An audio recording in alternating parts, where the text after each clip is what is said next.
Okay, you guys. Okay, are we being recorded now? I hope. We Yeah, are, Carol. You are. We are. Okay, so thank you, Sudia. Welcome to everybody that's here. We've got, what, 25 people so far. We'll be having a lot more coming in. We are being recorded. It will later go up on YouTube. I'm going to talk a little bit about a few things before we get started. First of all, I'd like to acknowledge a couple things. June is Gay Pride Month, and Juneteenth Day, which is coming up Sunday, June 19th. I believe it's the first time it's an official holiday, federal holiday. Anyway, they are both happening right now. This has been a long struggle for everyone, and it's not over, but I want to acknowledge that these are happening, and I hope people find ways to participate in both of them. Okay, I want to talk about the vote. Has everybody voted? Yeah. Okay, I know some of you haven't. I voted yesterday. I never got my ballot filled out and sent in. And then I found out, well, it won't be counted in time. And I want to see some people win Tuesday night, not a week later. So it turns out there's voting centers around. And I'm going to put this in the chat in just a minute after I finish this, where you can actually find one probably in your neighborhood. Like Oakland's got about 30 of them. Anyway, so if you haven't and you want your vote to count Tuesday, you can go in tomorrow from 9 to 5 and just vote. And if you can't do it, just get your ballot in. So Machines are dropping ballots. after we get started, I'll put that up. We're going to have a couple short presentations first, and then we will get more into the forum that we're having. So usually these are at the end of the meeting, but we want to get into the forum and keep it going. So Carol, there was a question about whether it was drop off the ballot or in person at the voting centers. if you go in tomorrow, you can do either one. If you vote in person, which takes just a couple minutes, your vote will be counted in the tallies for Tuesday night. And that means a lot to a lot of people. So we've got two people here. We have Igor Trigub, who really needs no introduction. He's at all of our meetings. He's one of the most visible activists around. He's going to, in a minute, give us an update on solar. And we also have Reverend Michael Yashi, who's going to be speaking about Palestine and the area of Wadi Fokin and what's going on there. So given time constraints, you've each got a maximum of about 4 minutes. Igor, can you go first?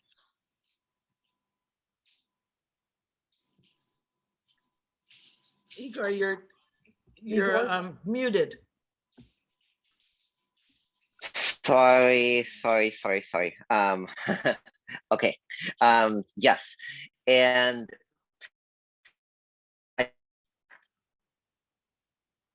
for 4 minutes. Let's give that a shot. Sorry, I didn't expect to go 6 minutes hardly.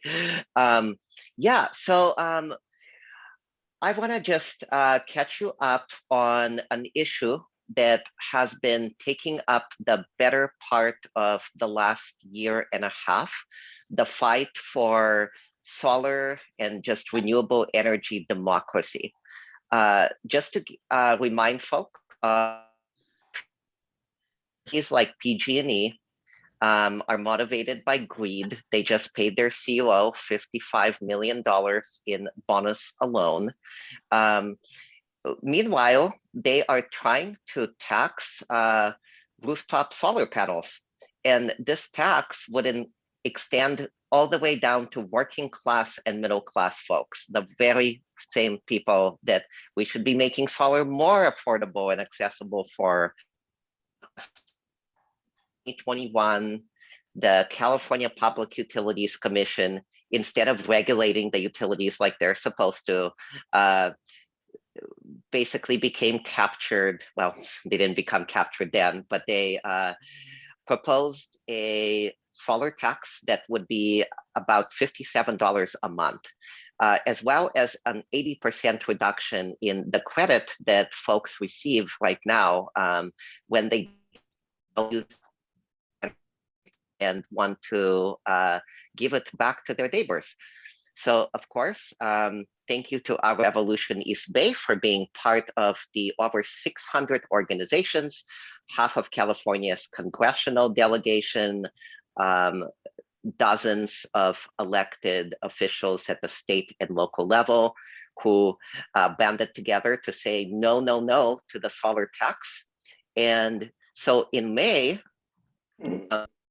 the down and issued something to try to just confuse people.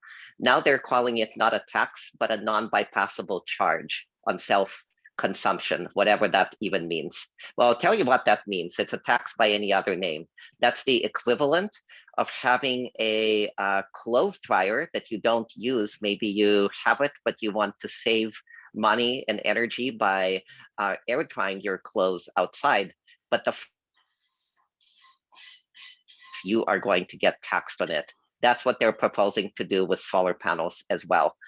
So last Thursday, we had a rally attended by thousands of people, both in front of the CPUC building in San Francisco, as well as in LA. And I want to give a shout out to Mark, who was one of our speakers on behalf of the Berniecrats. Bernie actually did a tweet that I will basically no solar tax and shame on you, PG&E.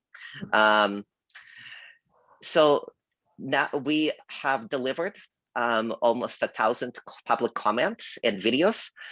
What we need your help with now is to call the governor's office. I will put that information in the chat shortly. Call the governor, simple script, just tell him no solar tax, the cliff, and make solar more affordable for working class and middle class folks, not less. Really, really simple. This issue is very personal to me. See, I come from Kiev, Ukraine, and the way that we can end this war immediately is to wean ourselves off of fossil fuels immediately, get off the train that is funding Putin's war machine to the tune of almost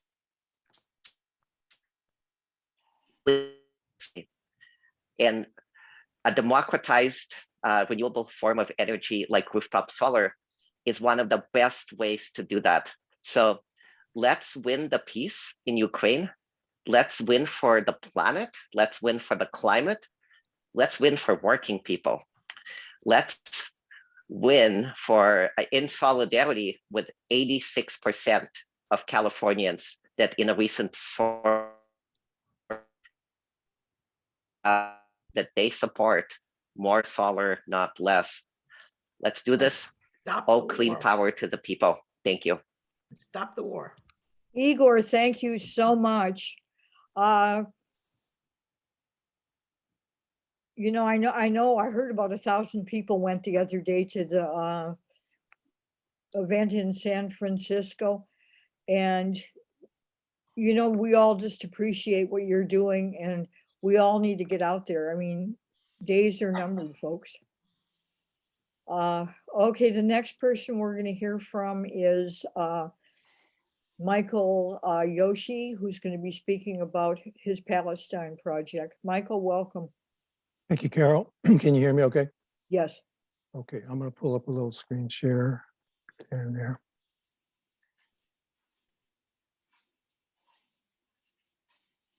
Can you see that okay? Yes.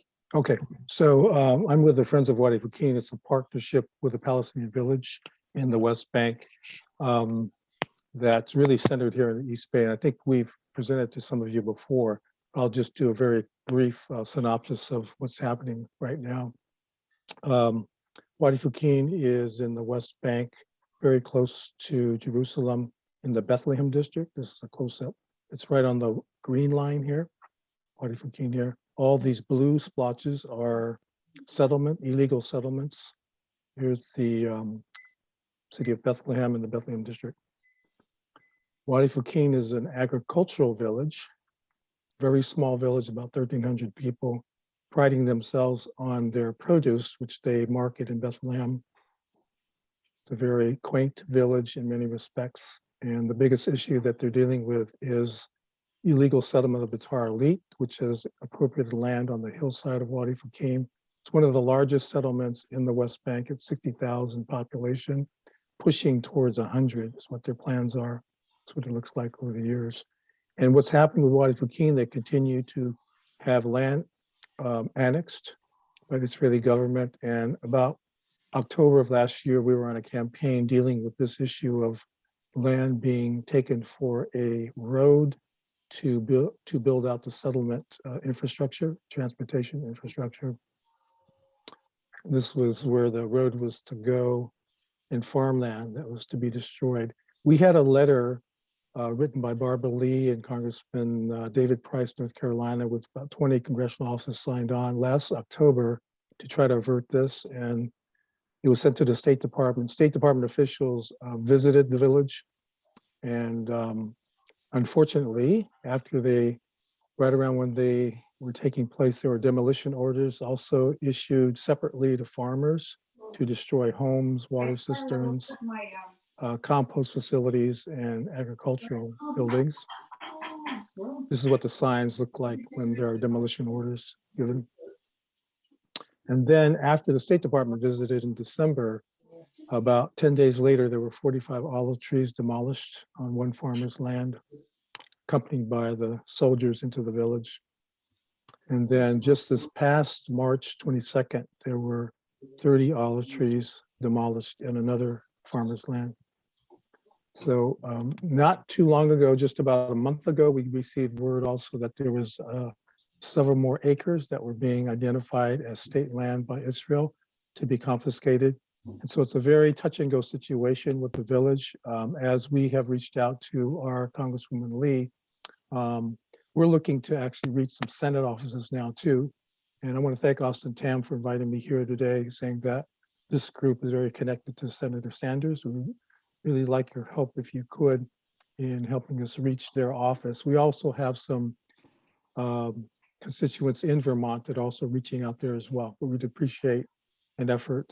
We did meet with Sanders' office before on this, and last year said that they didn't have the capacity to deal with it. If somebody else led the effort, they would sign on to a letter from the Senate side. We're hoping that they would take the lead in this at this particular moment in time. That's it for me. And if you do have interest, if there are folks that have interest, you can contact me or Mr. Tam.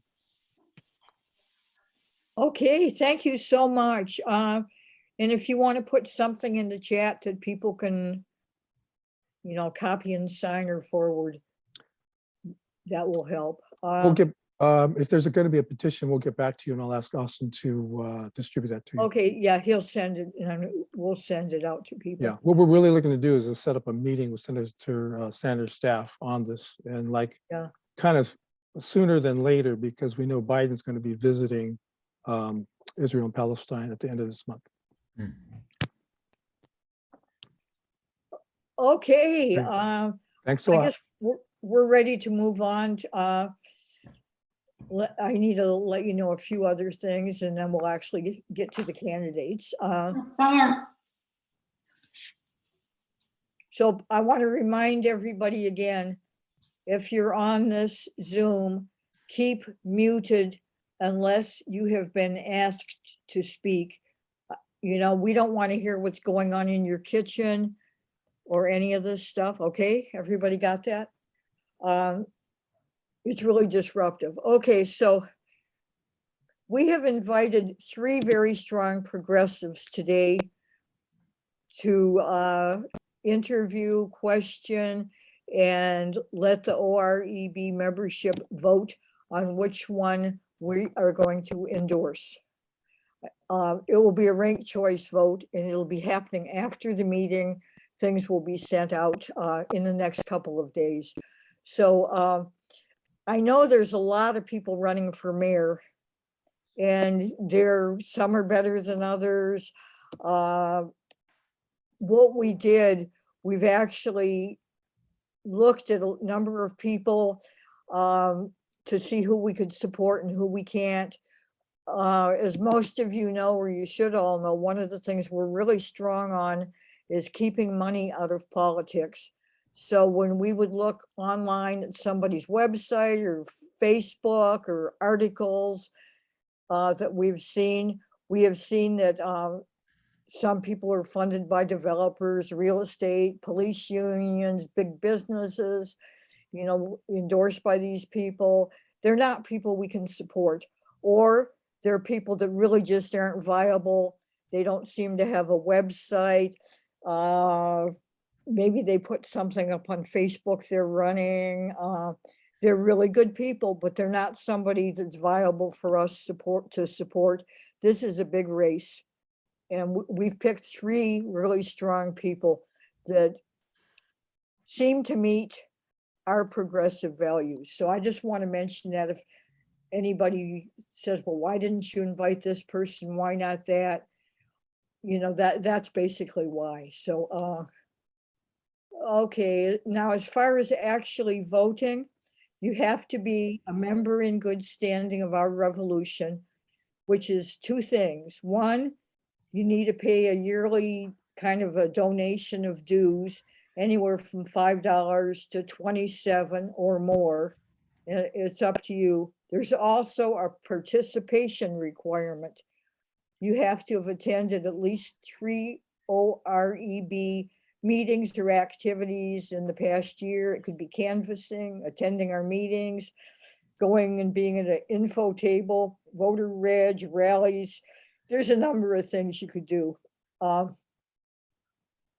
Anyway, in just a minute after we get started, I will also put up the link to join. And what we're doing right now, if you joined by the end of today's meeting, you'll be able to vote if you've met the participation clause. And you will also get a free brand new Our Revolution East Bay t-shirt. So I just wanted to let you know that there might be some people that would like our shirt. Okay, so here we go. If I haven't mentioned it, my name's Carol Coyote, and I'm one of the 2 co-chairs of Our Revolution. The other person is Susanna Williams, co-chair, and Susanna is going to start introducing the people one at a time, and they'll get their chance to speak for, I don't know, 3 or 4 minutes. Talk about your platform, why you want to be mayor.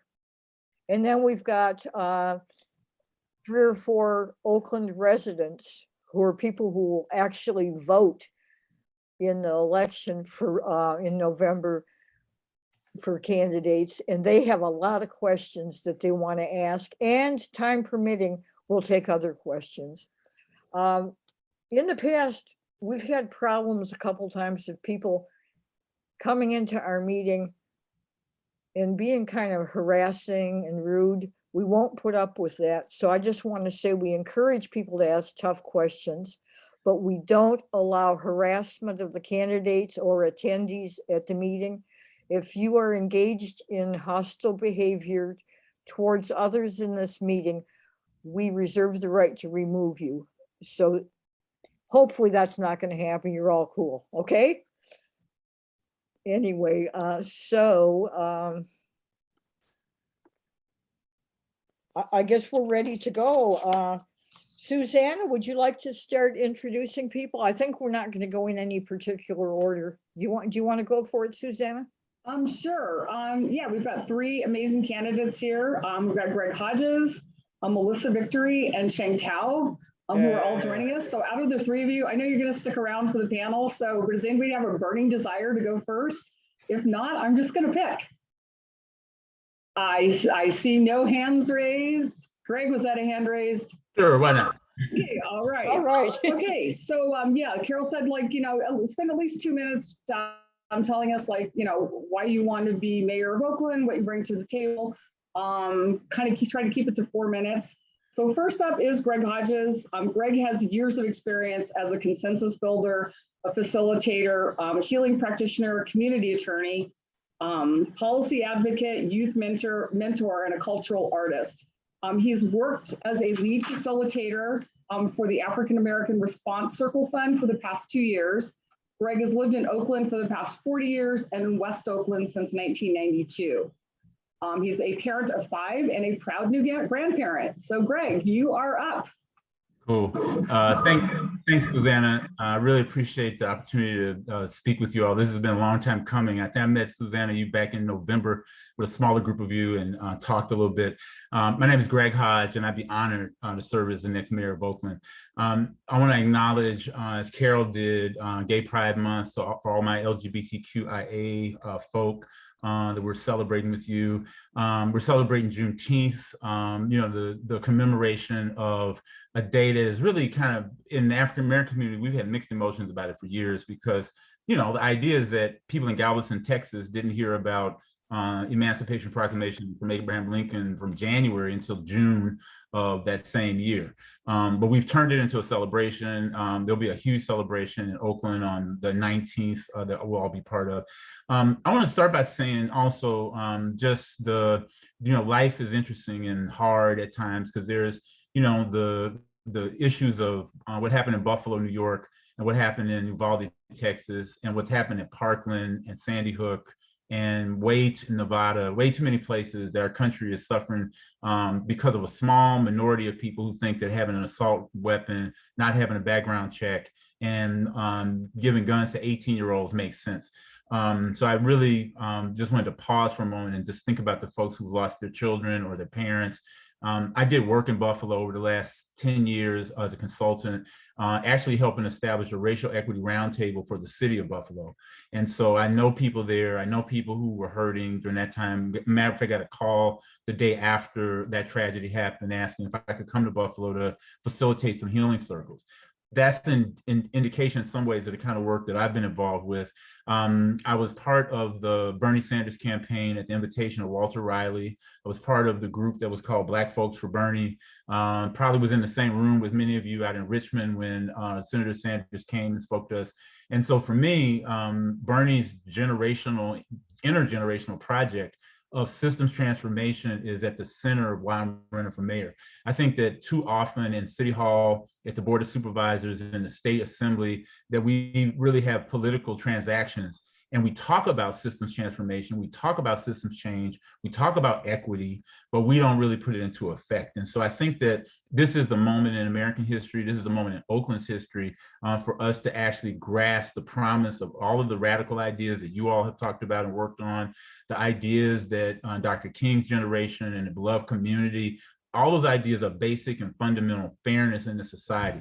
I think in city government, we have a great opportunity because local politics are real politics. Local politics can be influenced by good people in office who understand that you can change systems and not just complain about them.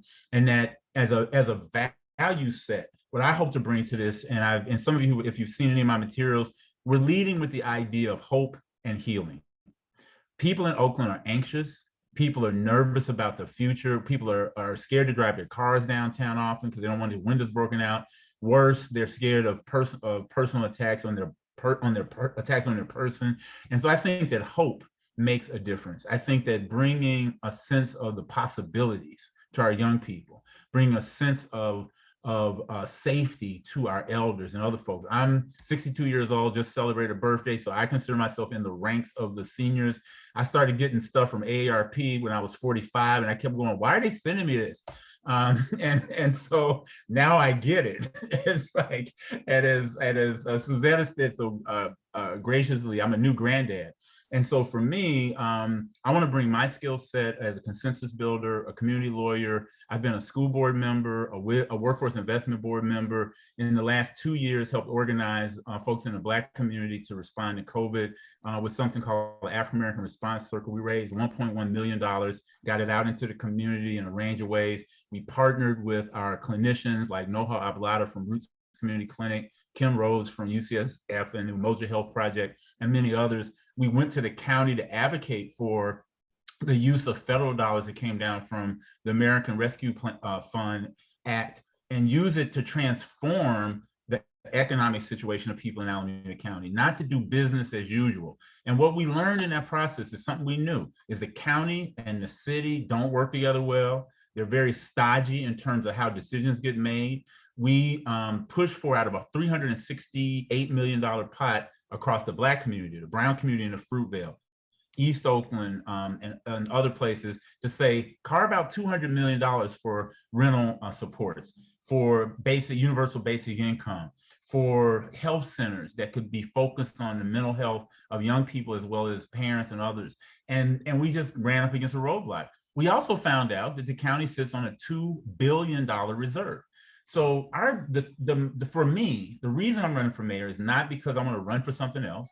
It's because I love Oakland. I love Oakland's people. I feel like I could apply my skills, my experiences, and my temperament to make a difference in the lives of people in Oakland, and would be honored to be endorsed by this group.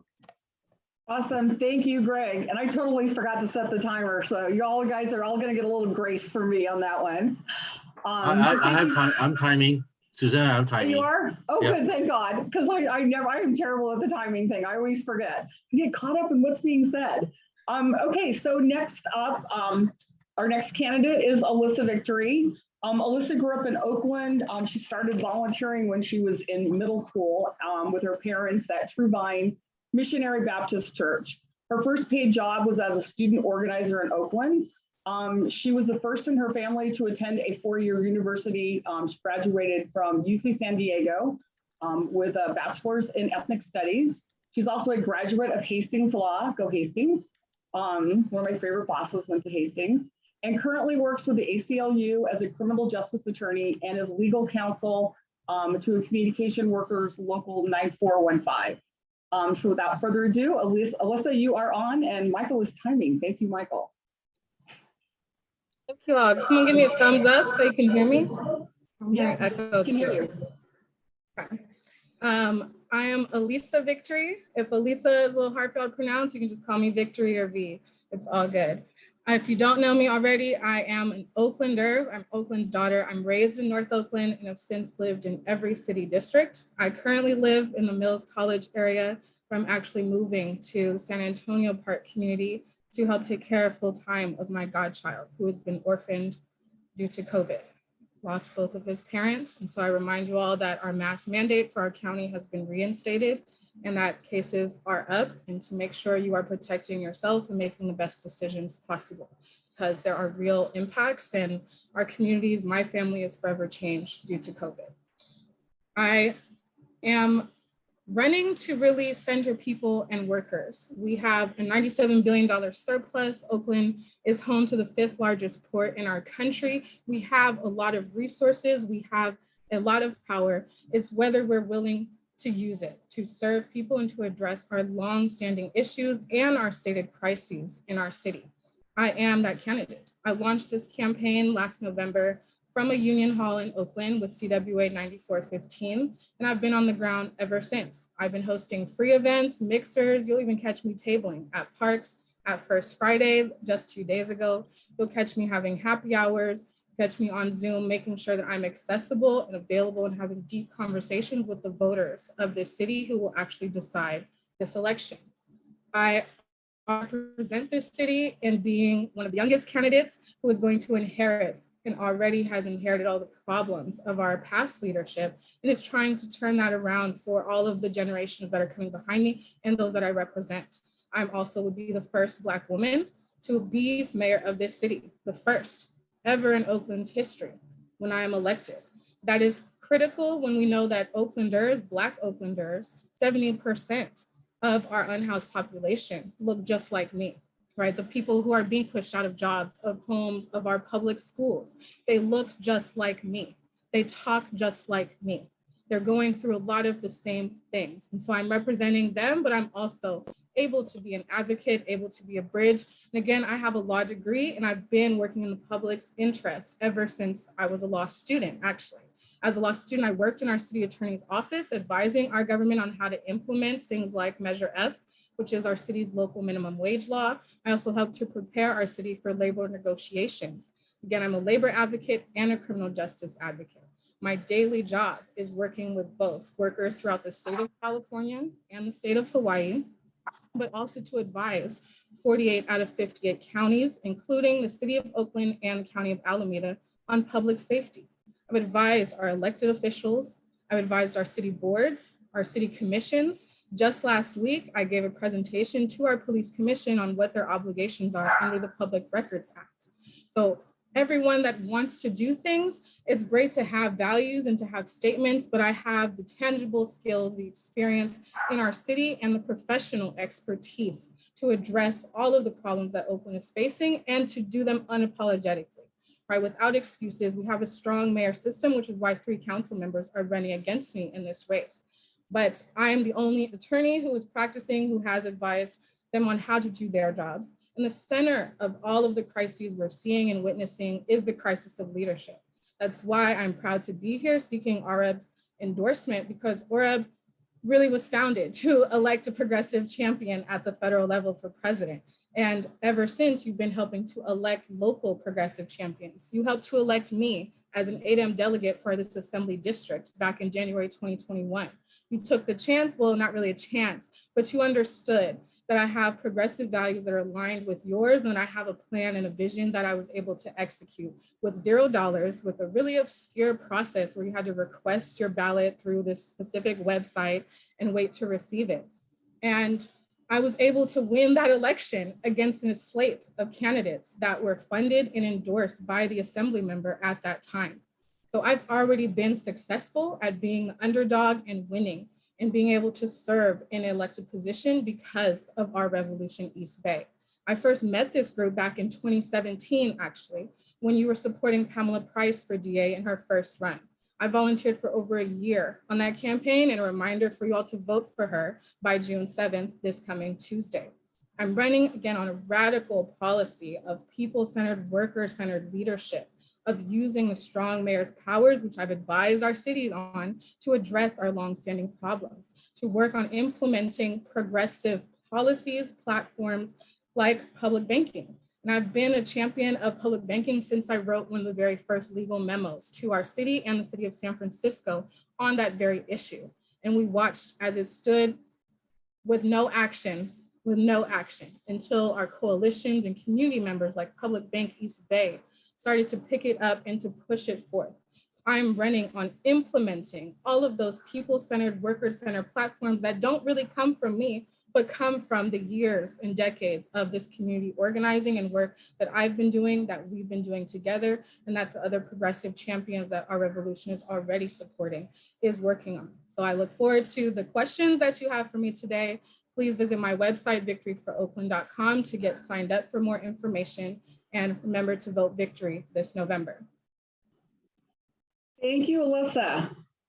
Okay, so next up we have Shang Tao, and Shang is currently the president pro tem of the Oakland City Council. She's a single mom. She's a daughter of immigrants with a very interesting backstory, and she is a survivor of domestic abuse. She's also one of only 2 city council members who are actually renters in Oakland. And she is also the first Hmong American ever elected as a council member in the state of California. She's a graduate of both Merritt College and UC Berkeley. She lives in Oakland with her partner and her children. Shang, you are on. Thank you so much for having me. Can you hear me okay? Yes, awesome. I just want to say that I am so honored to be here in space with Mr. Greg Hodge and Miss Alyssa Victory. You both are my 2 and 3 in this race. And so I'm just really thrilled to be in space with the both of you. I do definitely look up to the both of you as well too. So just wanted to state that on the record. Everybody, my name is Shang Tao and I am Oakland Council President Pro Tem. I truly believe that my life experiences and what I've been able to overcome fuels my commitment to justice and to drive me to make a difference for others, other families who are marginalized, other families who have gone through the different issues that I have gone through, including being unhoused, being a single mom, DV survivor, growing up very poor as a daughter of refugees. I grew up in poverty, one of 10 kids. We were always on social services and at real risk of not having a stable home. And this continued into my adult years, and it continues to this very day. I do represent District 4, which is the most affluent district in the city. However, if my landlord were to evict me today, I would not be able to afford to continue to live here. I am still holding on by a thread. And so understand those real life issues that we are all going through because the rent is too damn high. So understanding what families worry about every day is what I also worry about every day. To escape domestic violence in my early 20s, I did live on strangers' couches. So a couch surf, I lived in my car with my infant, had my son at county hospital, didn't have any visitors at all. And so, really just try to make it on my own, but with help of welfare. And I was able to put myself through school and went back to Merritt College, got my transferred over to UC Berkeley. At Maynard College, I was valedictorian.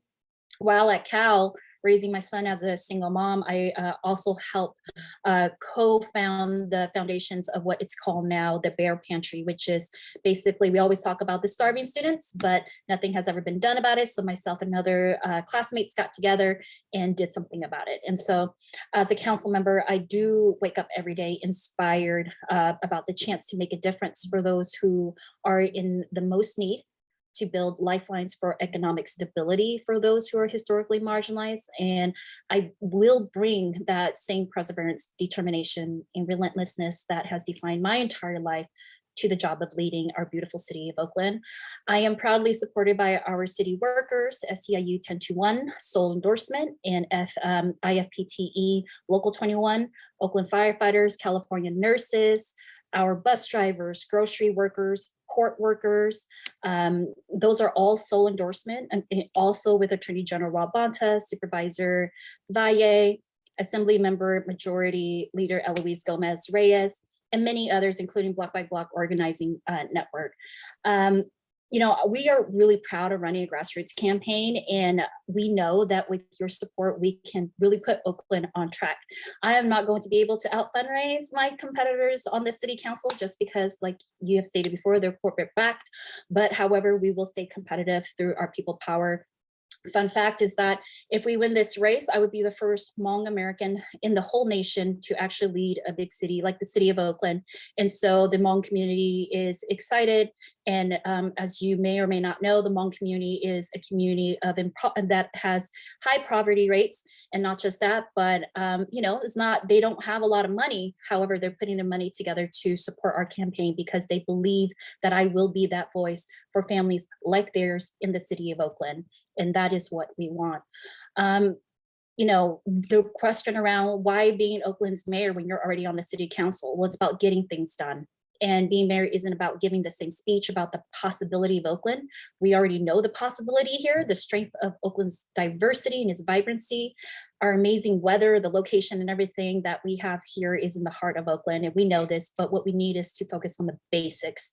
And I am that person who has the experience at City Hall, all the way from being an intern to being a city staffer, policy director, chief of staff to council president Rebecca Kaplan, and now being a council member, understanding how to get things done at City Hall is going to be key as we are in a whole world of hurt. We have so many people that are unhoused right now. We need real mechanisms to get people into housing, real focus on how do we get affordable, deeply affordable housing and streamlined and what have you. And I'm planting those seeds right now as a council member, and I'm excited to work with you to make sure that we implement that as Oakland's next mayor. I hope that I would also earn your support today. I do have the endorsement of Council President Nikki Fortunato Bass and also Vice Mayor Rebecca Kaplan, amongst many others as well too. Thank you. Thank you, Shang. Thank you. 3 amazing candidates. It was just brought to my attention, we do have an additional candidate for Oakland mayor who is on the call. I'm not sure he mentioned being invited. Not sure where the invitation came from, but the 3 candidates who just spoke are the 3 that are in contention for our endorsement. However, Mr. Su, if you'd like to stick around, we are happy to give you a couple of minutes to speak to our membership at the end of the meeting. So just let me know if you want to do that.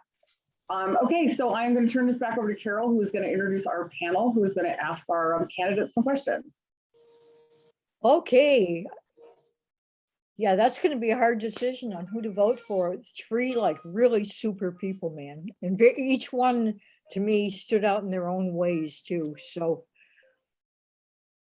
exciting. Anyway, okay. So we have three people here tonight who live in Oakland, who we invited and they accepted to be people to ask questions in depth of the candidates that we're presenting.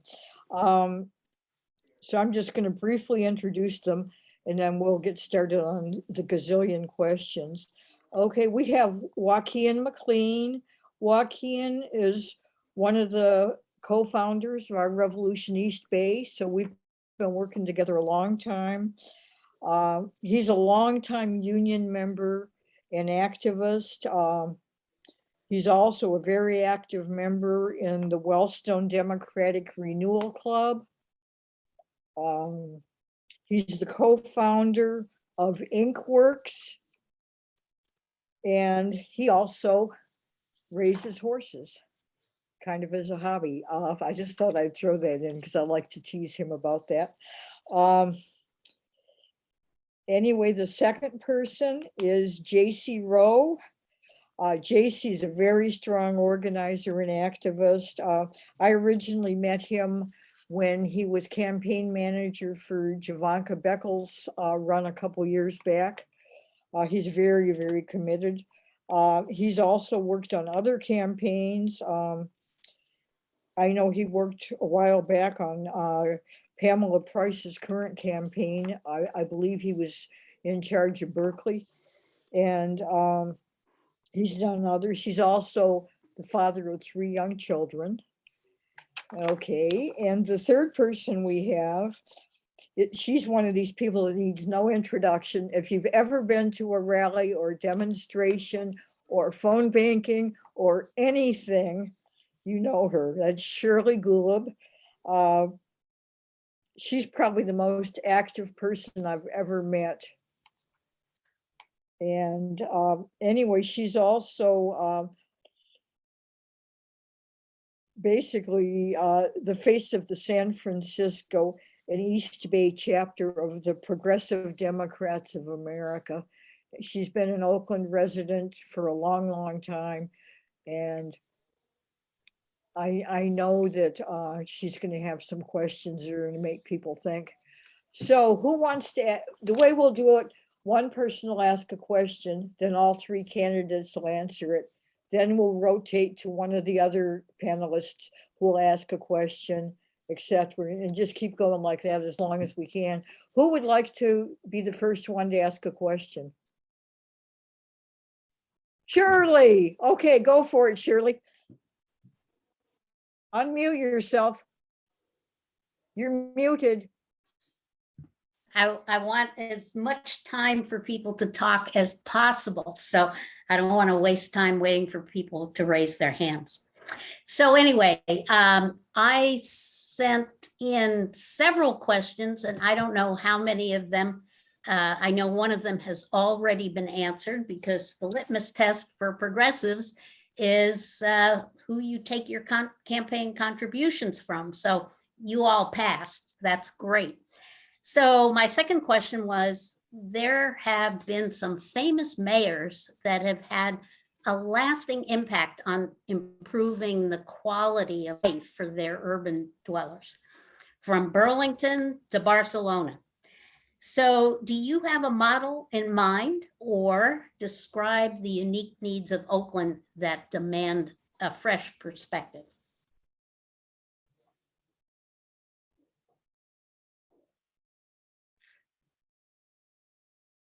Who's first? Did you want to call on us or we can just jump in? Yeah, well, I don't know. Okay. I think we kind of wanted to keep it a little bit casual. However, if we Okay. have to, we'll call on people. I think you're first though, right? Okay, fine. It's a great question. Thank you, Shirley. I would say one of the people that I think about in terms of real community engagement, being able to have their finger on the pulse of what was happening in their city was Harold Washington. Harold Washington in Chicago, who became mayor in the late 80s, early 80s, mid 80s, was someone who, was asked by his community to actually run. He was a congressman. He had been in Congress for several, I think 2 or 3 terms. And when people in Chicago, Jesse Jackson in particular, and others asked him to run, he said he didn't want to run. He was not looking for that role. And he said, well, go out and raise $250,000 and I'll think about it. They went out and raised $300,000. And he said, well, go raise $500,000, I'll think about it. So he was persuaded to run because of what people wanted him to do, not his ego, not sort of political stair-stepping. And I think that, he, to me, represents the kind of mayor that people can appreciate. Interestingly, the other person I would say is the former mayor of Washington, D.C., Marion Barry. Marion Barry's career ended in a very odd and strange sort of way at a point, because you all remember the controversy and the scandal around crack cocaine and all that. And I asked somebody in DC, why would you elect him after that scandal? And it was because people loved him so much. And I said, well, why do people really love him? I was talking to my friend Susan Batten, who runs the Association of Black Foundation Executives. She grew up in DC. She said the reason people love Marion Barry was 2 things. He was the chair of Student Nonviolent Coordinating Committee as a young person. And so he knew what it was like to get out and organize and be threatened, to his life, to do organizing on behalf of vulnerable people in this country. And secondly, and the thing that was the most important for me in terms of this conversation, is she said that he made sure that every young person had a job in DC during the summers. That if you were a kid in DC, it didn't matter how poor you were, it didn't matter what neighborhood you lived in, that you had an opportunity to have meaningful work. And that launched lots of people into careers. It launched lots of people into economic security. So for me, it would be the community engagement aspects of a Harold Washington and the attention to what real people need every day of a Marion Barry.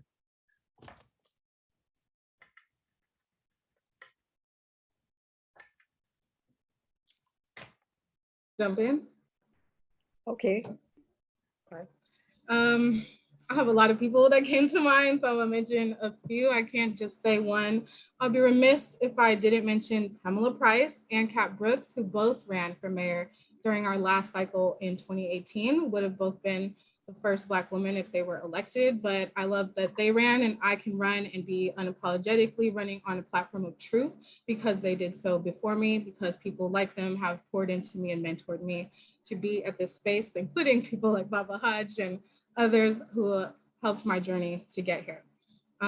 One particular mayor that comes to mind is Mayor Maynard Jackson, who was mayor in Atlanta. He was the first Black mayor to be elected of the city of Atlanta. And there's actually a full documentary about him. I believe it's on Netflix. Not sure if you can find it on other services or streaming apps.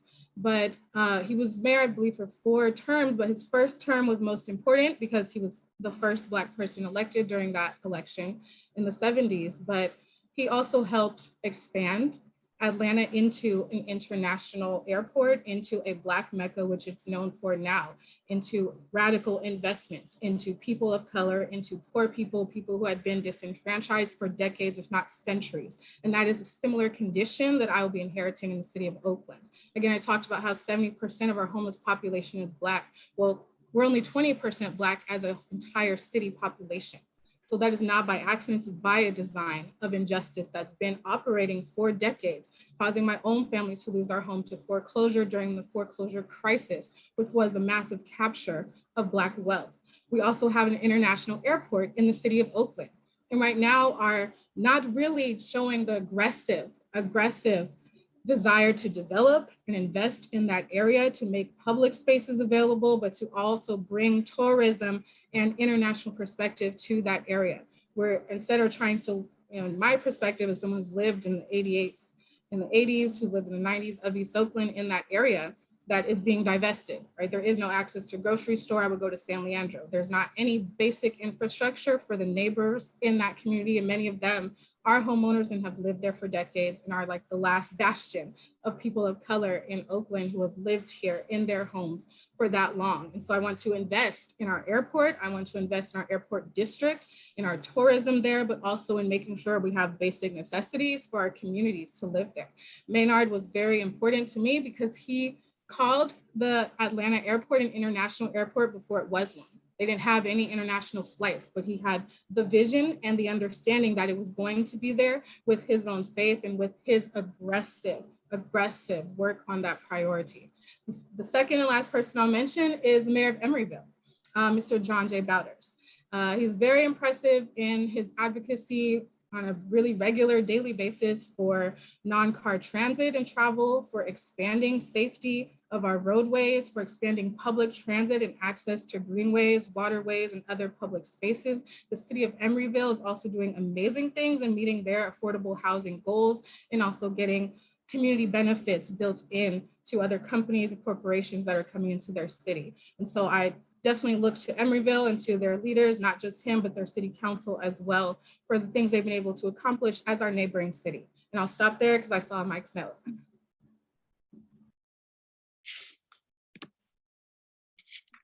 Okay, so let's see, we have to hear from Shang Tao now, I believe. Yes, thank you. I'm not sure who's keeping time. I'm not seeing the time person, but I'll go ahead. I am keeping time. Try to limit it to 2 to 3 minutes. Okay, sounds good. Cut me off definitely if just because I might not see you. But We will. thank you. So for me, I think that it's fine to like mirror off of other mayors, but for me, it's truly about community leaders.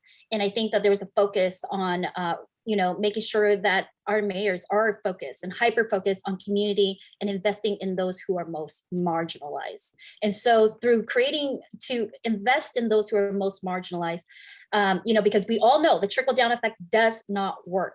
We need to create the pathways and access for our young people, not just our young, when I say young people, I mean everybody up until like 30 and even more after that, because access to strong paying jobs, because we believe that one job should be enough. I grew up as a daughter of refugees. I never saw my dad. He had 5, 6, 7 jobs.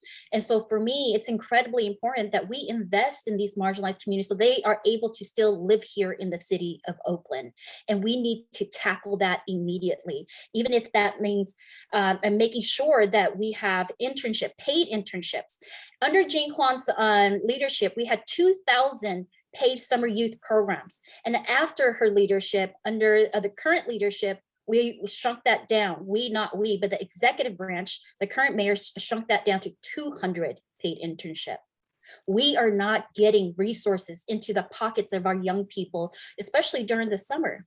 And not just that, but because we have 25 to 40% vacancies within the city of Oakland, and we know these are good paying union jobs with great pension and great health benefits, we should be creating pathways where we can connect our community, our Oaklanders, community members who can get and be hired for these strong paying jobs with health benefits.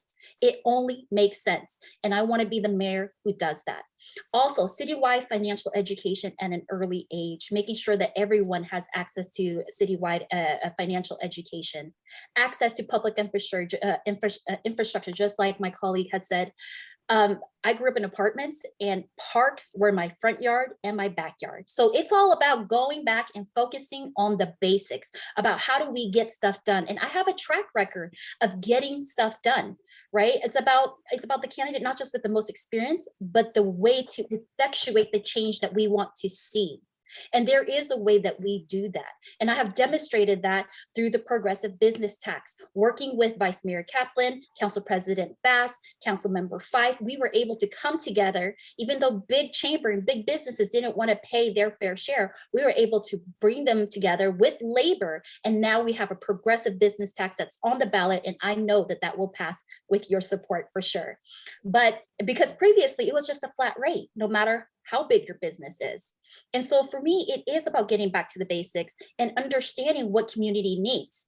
So during COVID, at the rise of COVID, I actually co-founded OMAC, which is the Oakland Mutual Aid Collective. And that was to talk to different organizations that are doing the great work on the ground that community already trusts, and asking them what is it that they need, using my seat as a council member to go out and fundraise to ensure that they got the funds and resources they needed to make sure that the community had what they needed during this pandemic. That was not city run. That was what a leader does through my seat, because the city wasn't thinking about that. It's about working in partnership with community, the people that already are trusted and are on the ground, to actually convey the message, and not just convey the message, but to give out, the resources that we have within the county and within the city as well. Please finish. Thank you. Okay, I'd like to say something. We're getting really great responses for the questions, but we're going to have to cut the time. We have so many questions. We're going to have to cut to a max of 2 minutes for each response. Okay. Or we won't end up getting a lot of things asked. And I know people really want to know what each person is for. Okay, so who's going to ask the next question, Joaquin or JC? Why don't you just start talking? I'll ask the next question. How's everybody doing? Thank y'all for being here. What's up, bro? I said, what's up, bro? What's up, Mr. Gray? I got a few questions. Let's see which one I want to start with. I'm thinking crime. Is addressing crime a real concern? And do you all have any weird out-of-the-box methods to decrease crime in Oakland?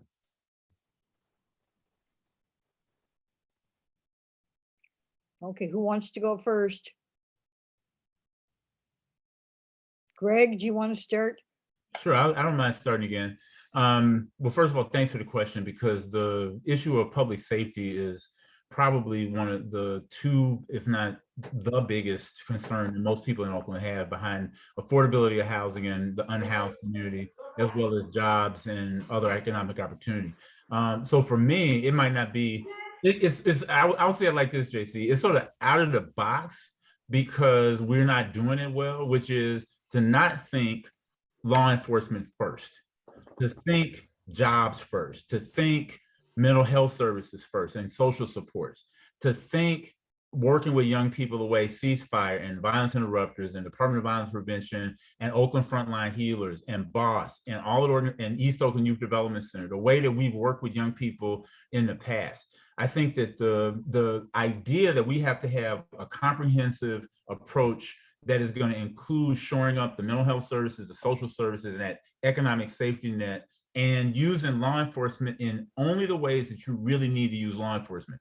During the Reimagining Public Safety Task Force work, David Muhammad, National Center for Criminal Justice Reform, and others did the research and found that 70% of all calls to Oakland Police Department are for non-violent situations, for what they call the cat in the tree problems, things that civilians could solve. Having somebody blocking your driveway with a car shouldn't require a sworn police officer to show up. The things that are the most important is that when my neighbors in West Oakland, when they hear gunshots at night, they want to hear somebody show up. They want to know that somebody showed up when they called, right? We want quicker responses.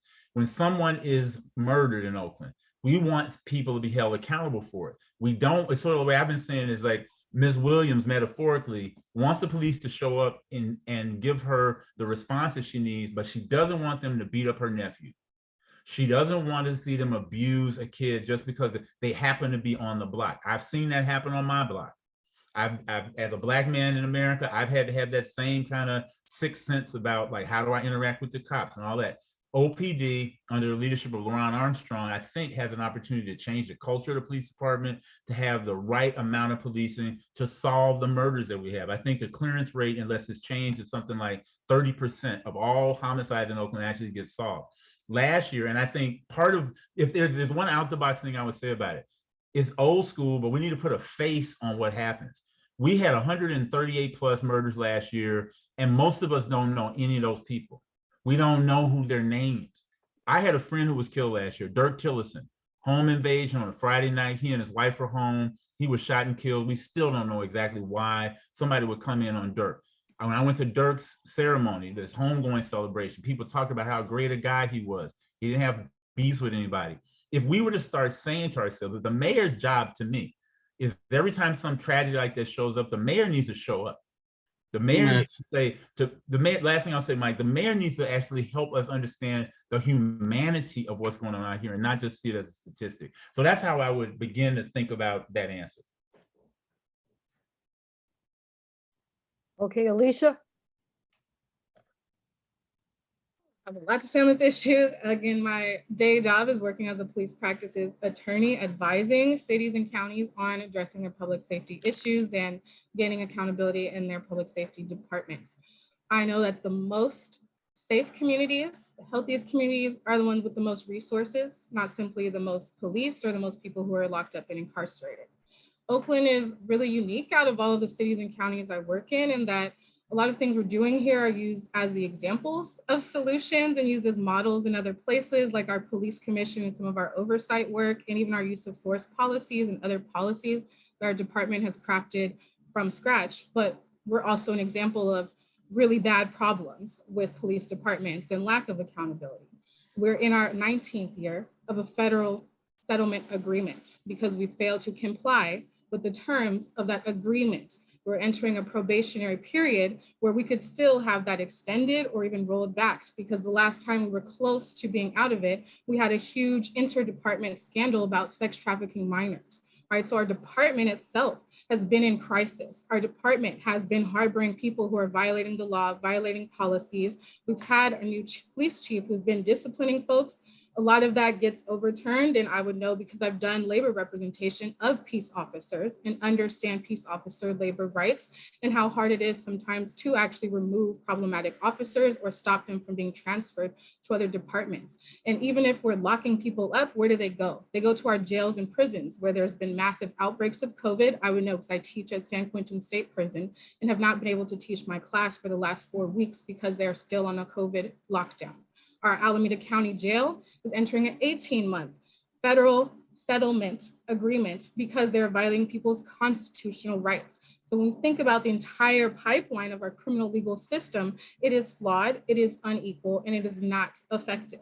So we have to reimagine our public safety, and we did just that with a community task force, but our elected leaders were not willing to implement that. Our mayor was not willing to implement that. I advised personally the NCJIR and the other groups that were hired to facilitate those task force in the 4 different focus groups. I reviewed the 80+ recommendations on legal policy advice and have not seen a majority of them implemented or even teed up to be. Things that even our council has adopted have not been implemented by our strong mayor system. So we have to invest in our public, invest in more resources to people before they enter the criminal system, invest in healing and victims of crime, invest in actually putting our public safety officers to address our crime issues and to listen to the wisdom of that 9-month process of experts, of residents, and of leaders on this issue. Okay, thank you. Okay, Shang Tao, could you respond to that question? And remember, everybody 2 minutes max. I'm over here agreeing with my opponents, and so no, everything that they said, but going on top of that too, I've worked really hard with not just the vice mayor but council president Bass as well, because Councilmember Fife was not on the council quite yet, but we worked to move forward the macro, the mobile assistance community responders of Oakland program, and there was huge huge pushback from the mayor's office that she didn't want to do this, but we were able to get enough votes to move it forward. And so the macro is a program that sends trained mental health professionals to, instead of officers with a gun, to people who are having a mental health crisis or a mental health breakdown. And this is now housed under the Oakland Fire Department because they have the infrastructure, and we know that it's already up and running, and it's been running for about 2 months now. I am also very proud to vote for last year's budget, and my opponents, not here on this call, but my city council member colleague opponents, they did not vote for the $18 million historical funding that we voted for in regards to violence interrupters and violence prevention. And I'm a strong believer of making sure that we are preventing crimes before they even happen, right? And what does that look like? That looks like making sure, like I said earlier, going back to the basics, making sure that our young people have money in their pockets, especially during the summertime, making sure that people are busy, right? This is all the basics of what it would look like as a community, because it does take a community to really raise children. And so making sure that we invest in community, and then access to job opportunities, mental health access as well, to working in partnership and stronger partnership with the county, just because they have all the funds in regards to mental health access. And then having a truly comprehensive approach. We on the city council have funded for the first time ambassador programming, right? So ambassador programs, whether it's in the business districts or what have you, really straying from giving OPD more overtime funds, because this is not having, giving more money to OPD isn't because they can actually somehow hire more officers. We're seeing that they can't do that, but it's just the overtime funding. And so we're thinking outside of the box for the very first time, because we have a progressive, I guess, half even, a 4-4. We have a progressive council with myself, Council Member 5, Vice Mayor Kaplan, and Council President Bass. And so these are some of the things that we are winning funding for, and we are fighting for them to be implemented. And just like Ms. Victory said, the mayor's office is not implementing these policies and these wins that are great for the community. And so that, as Oakland's next mayor, understanding the process in which we already fought for these funds and they're already set aside, I would be more than happy to not just only implement, but invest more dollars into these violence prevention and violence interventions. Okay, thank you. Moving along, Joaquin, have you asked a question yet? Unmute yourself, please. Yeah, not yet. Okay, go for it. Sort of in line with Shirley's question about mayors with success or big ideas or something. One of our mayor candidates, Steve Scher, has proposed a quote wealth tax on Oakland residents worth over $1 million, not including real property. So if you're worth $5 million, you'd have to pay $500. It'd be a honor system voluntary tax, but that might bring in $70 to $100 million a year. And I wonder if people would support this. It sort of goes along with Bernie Sanders and Elizabeth Warren's ideas nationally about a wealth tax.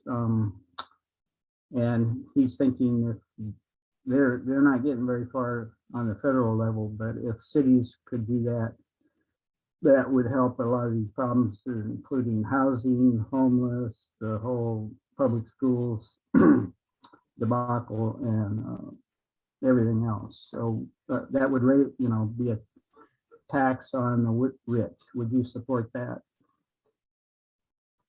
Okay, Greg, do you want to start? I guess I will start every time unless somebody else wants to. We're gonna switch it on the next round. All right, cool.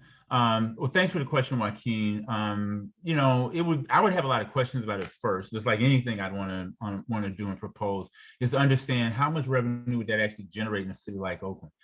Would it drive people out? Would people move away because they don't want to pay that extra tax? It depends on if it's $500. You said $500 a year. I would be supportive of that, but I also want to poll on to get a sense of like what did it really do. I'm actually more interested in a better use of the current resources we have. I think that we don't do a good job of with the public funds we have at the city, county, and state to really support in an equitable way people that are the most vulnerable. As Shane has said, as Alyssa has said, I think we all agree that the way our system currently works doesn't work for too many people. That the affordability issues in Oakland, when you ask people who are living in tents and in tiny homes and living under the freeway, about 62% of the reason that they're out there is economics. The other 41% or so is mental health and substance abuse. People had said, if I'd had one more month's worth of rent, I might not have been here. If I'd had ability to pay for my car to get fixed so I could get to work, I might not have lost my job. It's those, bread and butter issues that I think people in Oakland care the most about. The people that are doing well in Oakland are doing really well. But there's a lot of folks, there's a lot of working class folks who aren't doing well. My sensitivity around that, I was fortunate enough to be raised by 2 public school teachers in my hometown Both of my teachers are first college educated people in their family. It's almost like, Shane, my parents are about a generation ahead of you because my grandmother was a domestic working in white people's kitchens. My grandfathers were both self-employed carpenters. We lived in the Mississippi Delta, so we know what poverty looks like. And the idea that every generation's got to do a little bit better than the previous generation. I am not satisfied with what's happening with the economic opportunities for young people coming out of McClymonds High School, Oakland Tech, Skyline Tech, as well as the charter schools and Catholic schools that are serving our kids. So I think that's how I would approach it, Joaquin. I want to know more about it, but I would support it in principle because I think that people can pay their fair share. Okay, Shang Tao, do you want to answer next? Yes, sure. 2 minutes max. Oh, can you hear me? Is that okay? Yes. Okay. Yes, I do believe that in that regard, just like Brandon stated in the chat, that that's what the state can do is tax the income level. And I am supportive of that at a statewide level for sure. And this is the same values that I have along with Assemblymember Ashkara, Assemblymember Alex Lee, which I have endorsements from the both of them as well too.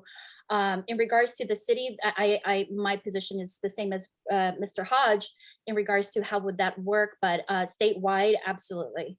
Absolutely, we need to make sure that, that the billionaires and millionaires are with the nest are paying their fair share in that regard and paying more into the taxing system. And then really really talking about where those funds are going to go. Because if it goes back to a general pot, what does that mean? And so I truly believe that we do need to take care of those who are most marginalized. And again, ensuring that we are getting better in regards to opening up the intergenerational wealth gap that we have right now. The gap is huge, it's large. And the same people who have money already continue to have that money. And it actually just keeps growing and growing. And so again, trickle down effect doesn't work. And so we have to address that. And I'll leave it at that. Okay, great, thank you. Okay, we're ready for some more questions. Shirley, would you? Answer yet? Oh, I Answer, apologize. Thanks for speaking up. Go I know you're for trying it. to get to the next question. I'll try to keep it short then. I do agree with Councilmember Thao that the best level to do personal taxation on your income is the state or federal based on state and federal income taxes.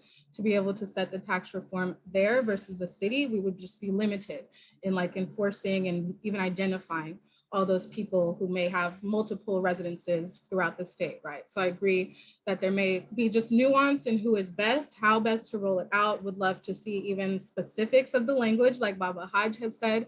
As Councilmember Thao mentioned, there is a progressive business tax that is going forward in our city that stemmed from the Blue Ribbon Task Force recommendations that came down. There were multiple competing proposals that have been merged into one.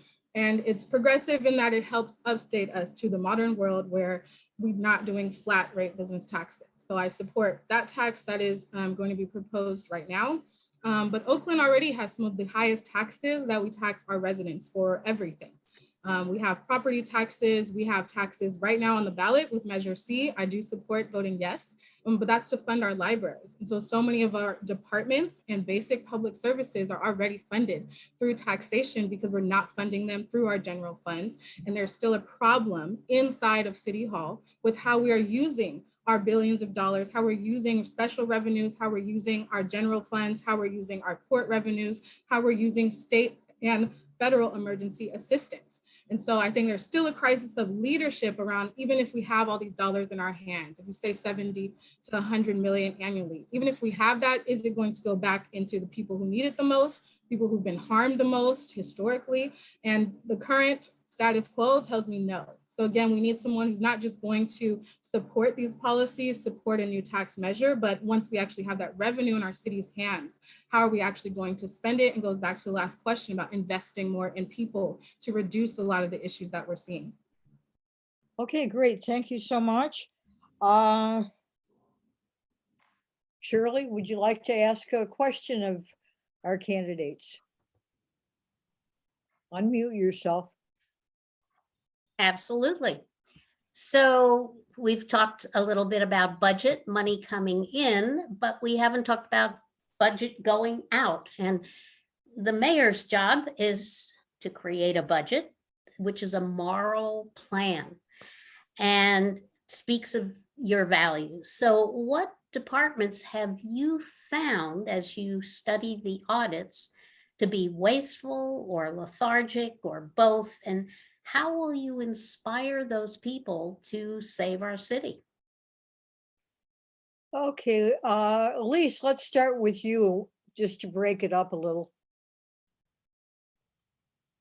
This is a great question, especially since we're in our mid-year budget cycle right now. Our mayor has released the proposed mid-cycle adjustments, and council will have the power to make amendments to that and ultimately vote to decide what budget we're going to approve. And then that goes back into the mayor and the city administrator to actually implement and to fund. Based on, I've not reviewed all the audits of every single city department. Some of the ones that stand out the most to me have been around our police department.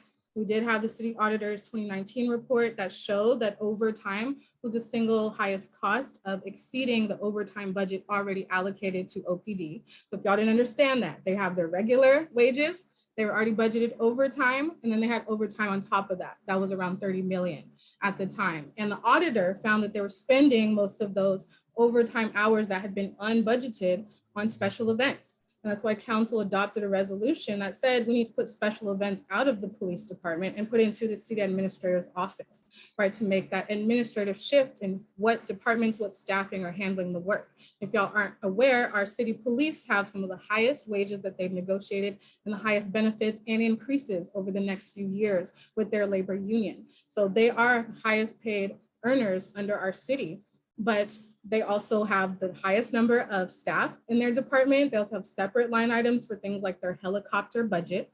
But this is at the same time where we're seeing extremely high vacancy rates in departments like our Department of Violence Prevention. I personally had worked to establish the Department of Workplace and Employment Standards, which is supposed to enforce all of our city, state, and federal workers' rights laws that parallels the State Labor Commissioner's Office. It's based off of a model in San Francisco called the Office of Labor Standards and Enforcement, right? And we just went through hiring for the director of that department. So there's so many other serving departments other than the police department that don't have the benefit of having hundreds of officers, of having overtime and unbudgeted overtime that just has to be paid under workers' rights law. They don't have separate line items for all of their equipment. They don't have state and federal grants that are coming in to fund them. So I do know that there has to be rebudgeting based on our morals, our values, and the needs of our residents. Again, criminalization is not going to get us out of our housing crisis, out of our climate crisis. And so we have to invest in other departments and staff up the ones that are already shown high vacancy rates that correlate to the issues we're seeing on the streets. Okay, great. Thank you very much. Let's see. Shang Tao, could we hear from you on this one? And then we'll go to Greg. Yeah, absolutely. Can you repeat the question just to make sure that I'm answering? You want to quickly repeat it, Shirley? Sure. Basically, what departments have you seen audits of that are either wasteful or lethargic or need to go or want to shift or whatever? That's an excellent question. Absolutely. So OPD has overtime for many decades now, I believe, has huge overtime buckets of funds that go in there that no one has any idea what they're being used for. They just keep saying that they need more money. And so now with the new more progressive council, we've been able to ask questions in regards to what are those funds actually being used for. So these are difficult questions and they're slow. The answers are slow coming, but that is one of the department. Another department is the Human Services Department. The Human Services Department hosts just resources, not only for, let's say, youth programming, but also in regards to our unhoused community as well too.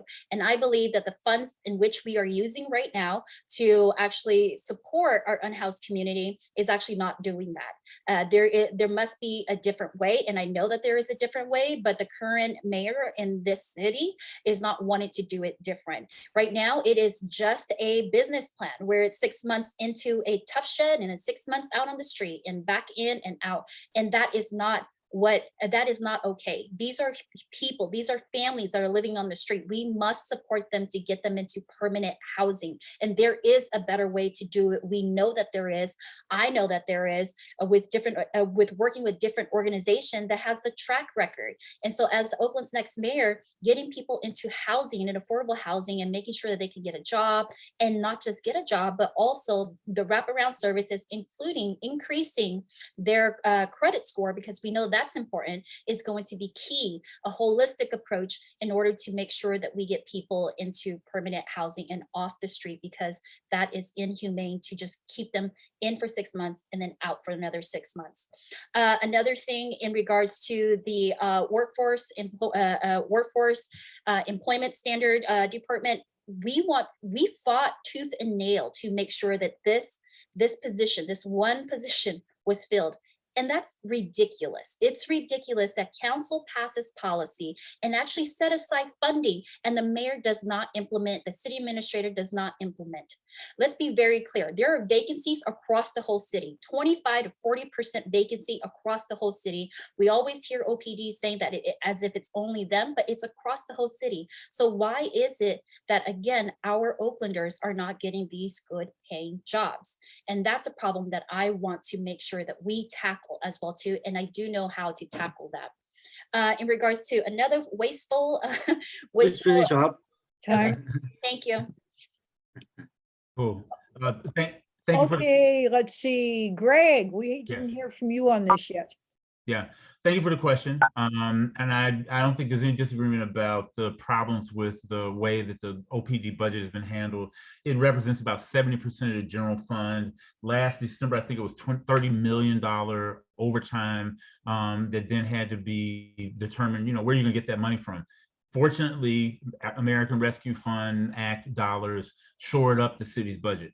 So, but for that, we would be running a huge deficit, and all of us as Oaklanders, including current council members, candidates, we'd all be sitting here trying to figure out, well, what are we going to do to, make sure that the basic services of, parks and rec, of human services, of street repair, the 78 square miles in Oakland, the streets are, most of one of those sort of basic issues, potholes. So one of the things that I draw on is the experience I had as 8 years and for part of that time being president of Oakland School Board. And, when we look at the budget there, about 85% of the district's budget is spent on personnel, as teachers, principals, and others. And you don't have a lot of flexibility to do a lot beyond that unless you have foundation and other grant resources. The city operates in much the same way. A lot of the budget, during the conversation I was having with the current mayor about, it was part of the city council's retreat last year, actually, and I was the facilitator for that retreat. And when I said, 75% of the budget is police services, she said, well, no, that's not true. And she wanted to play games around, well, actually the larger budget, but it's earmarked. There's not a lot of flexibility in those dollars. And so I think that the way that I think about this is the same way I thought about it during the school board era when I was on. Are there structural deficits that are hiding inside this budget? In some ways, it is the police overtime issue. In the school district, it was from special ed and a couple other costs it was hard to determine where you were going to be able to make those cuts. So the idea of looking at our budget from a zero-based budgeting perspective, starting almost from scratch, not building that budget on the same old assumptions, because Shirley, I think your statement at the beginning of this is on point. Budgets are policy statements. They represent your values. They show what you care the most about. The second part of your question you asked was as important. You said, how would you work with city staff to solve some of this? In talking to one agency head in the city, she said, whoever becomes a mayor next is going to inherit, and this is a quote, an exhausted workforce, that people are tired. People are exhausted from all of the demands of COVID, the way that they've been treated as workers, in some ways, the disrespect, the understaffing means that people are doing more work than they were originally being asked to do. I think a fundamental skill set of the next mayor has to be the ability to listen deeply to what people have to say, then work with people to build consensus and lift up the best ideas for how you get the work done to serve people in Oakland. And then, and as an executive, the mayor has to then lead that process. the city administrator works for the mayor, not the other way around. I think that we've got to make sure that the eye rolling culture, as somebody has mentioned to me, that sits inside the city staff has to be dealt with. And people have to understand that you can't give staff a new project, one last comment. You can't give staff a new project every single council meeting and expect that they can get the work done that you've asked them to do in the previous meetings. So there's got to be some balancing and some listing going on and get to the core functions of the city. Okay, great, thanks. Okay, let's move on to another round. And I want to remind people, please keep it to no more than 2 minutes, because we have a gazillion more questions here. Okay, so. We're doing our best, Carol. You're giving us I know, I know. These juicy questions. I know they're good questions. You have to think about them. Okay, so JC, do you want to ask another question? I do. And first, I find it very perplexing, probably as much as you all do, that there are all these vacancies that you all keep speaking of with these jobs. And forgive me for saying it so plainly, but Negroes are not getting those jobs. Like I can name dozens and dozens of Negroes that live around me in East Oakland that want to work and that have looked for work. And so it's weird to hear people say, "Oh, we got jobs," and then it's like, well, nobody in Oakland is allowed to work in Oakland or something. It seems that that's like an undercover rule or something. But anyways, on to happier questions. All right, so let's play imagination for a second, and as you answer the question, you won mayor. We're looking at the city 10 years from now.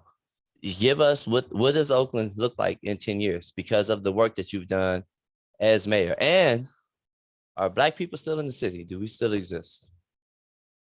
So 2-part question. Second part is easier because the answer is probably no. But based on things going right now, but I would love to know how do you all see the city developing? Okay, let's do the rounds the same way. Alyssa, Shang Tao, and Greg, and then we'll switch it for the next one. Go ahead. For the question, again, my name is pronounced Alyssa. You can just call me Victory if you're not sure. I know you have Elise Castro that's all endorse. Yeah, I mix your names up, both of you, all the time. It's all good. When you're right about the workers issue, which is why I work on the 1400 Jobs campaign and with the Barrier Black Workers Center and Economic Justice for Black Oakland.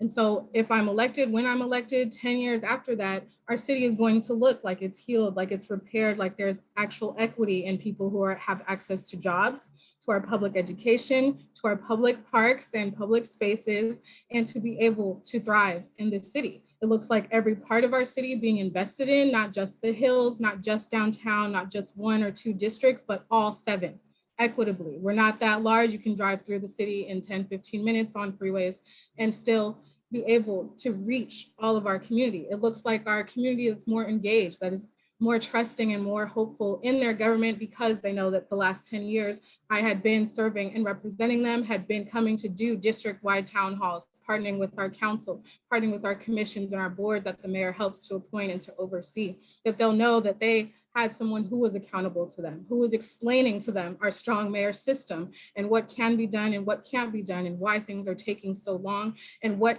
we should be putting in place that is more effective and more efficient. Our city is going to look like having adequate emergency shelter beds so that people are not in tent encampments and we're not allowed to evict people from the public streets without offering them a shelter bed, which is why we're allowing them to flourish and to simply add regulations around management.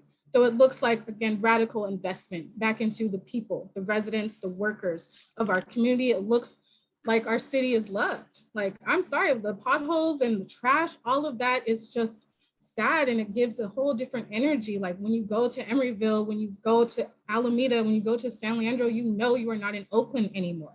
There are basic infrastructure that seems taken care of, cared for. Again, the people don't feel cared for when our city is looking like it is, when we're allowing people to live in substandard conditions that are burdening every city department, every public space and private. 2 minutes.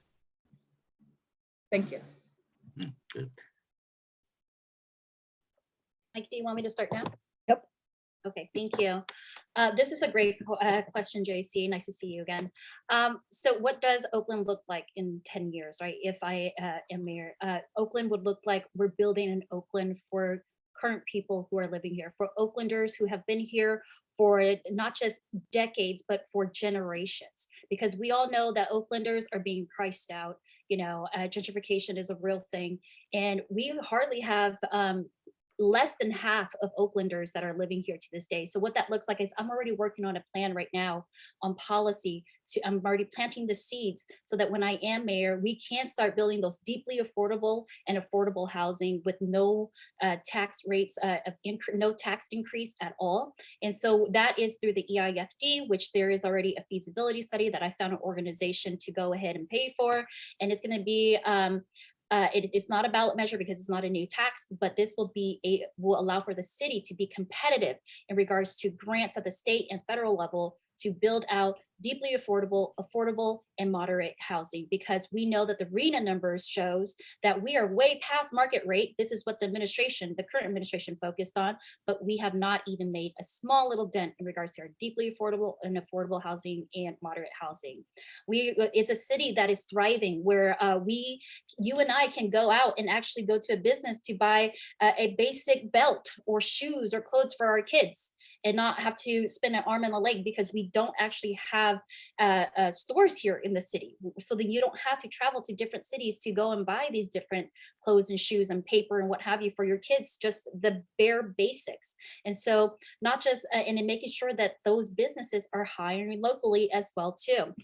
True equity implementation. We have a race and equity department and we have 2 people in that department. That's not true equity. That's not how we actually engage with the community. If we only have 2 people working in the race and equity department, how can they actually do the job of implementing, making sure that each of the departments are implementing equity focused policies and in every single thing that they do. And so making sure that we expand that department to really implement the true equity implementation that we want to see. That goes to our values.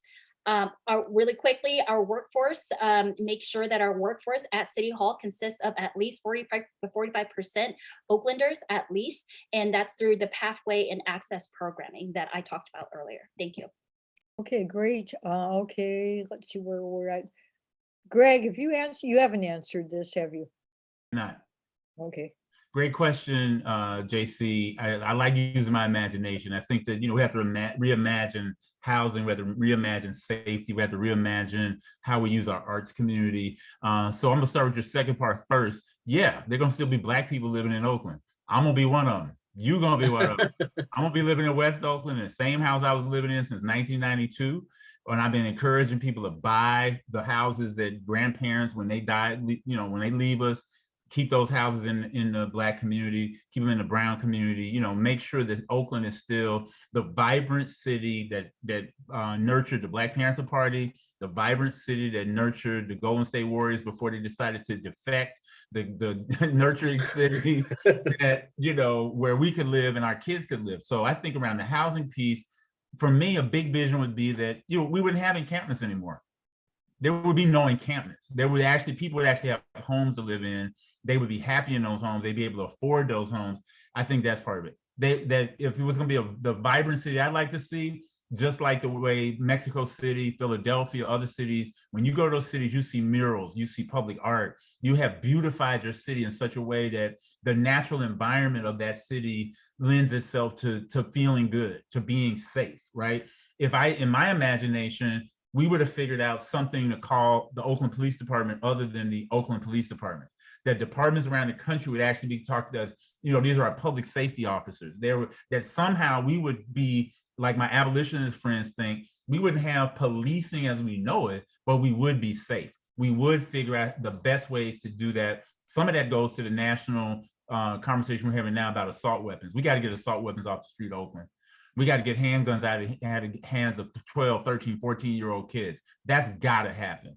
For me, that's like, and we have to figure out how we do that. We got to turn our park and rec facilities into places where we do restorative justice, where people are trained to diffuse conflict, that we can do everything we can with a job, with a restorative justice circle, to take the reasons that young people and elders get into beefs take those excuses, take those reasons away so that we can minimize the need for armed police officers, and we actually see who's our community ambassador, that we would do sort of what Cuba's doing, that we have our community clinician, our community safety officer, our community health person in the neighborhood, accessible to people from our schools, from our parks and rec systems, and from our other public spaces. So that's just a little bit about my vision for what we do, and it definitely includes Black people. Okay, thanks so much, Greg. Okay, let's see. Joaquin, is it your turn to ask a question? Hello? Yeah, let me ask a couple of questions. There's so many here, like, you know, school closures and the Oakland A's and the homelessness, everything else. But I wanted to bring it down to the little bit personal level about to each candidate. Greg, it didn't seem like you had labor support in here, and I know Shang Tao has sort of corralled all the unions, but do you have any, you know, Oakland's a working class town, do you have any labor union support, and is that going to help your finances? Then for Victory, question is, according to Oakland side, you have very little, at the end of the year, you had only like 1/10 of the funding that your main adversaries will have. So how do you expect to really do a viable campaign? Because we're all also about viability. And then Shang Tao, one of our, also from Oakland side, I see that you did get a contribution from a person that's the CEO of Signature Development Properties or whatever, that did the Brooklyn Basin. So you know, we maybe should have figured that out first, but do you have any, can you explain that contribution to your campaign? So that's one small question to each of you. And then, yeah. Okay, okay, let's go for that then. It's a little change in format, but let's go for that. Greg, do you want to go first? Sure. Since Sure. he asked first. Yeah.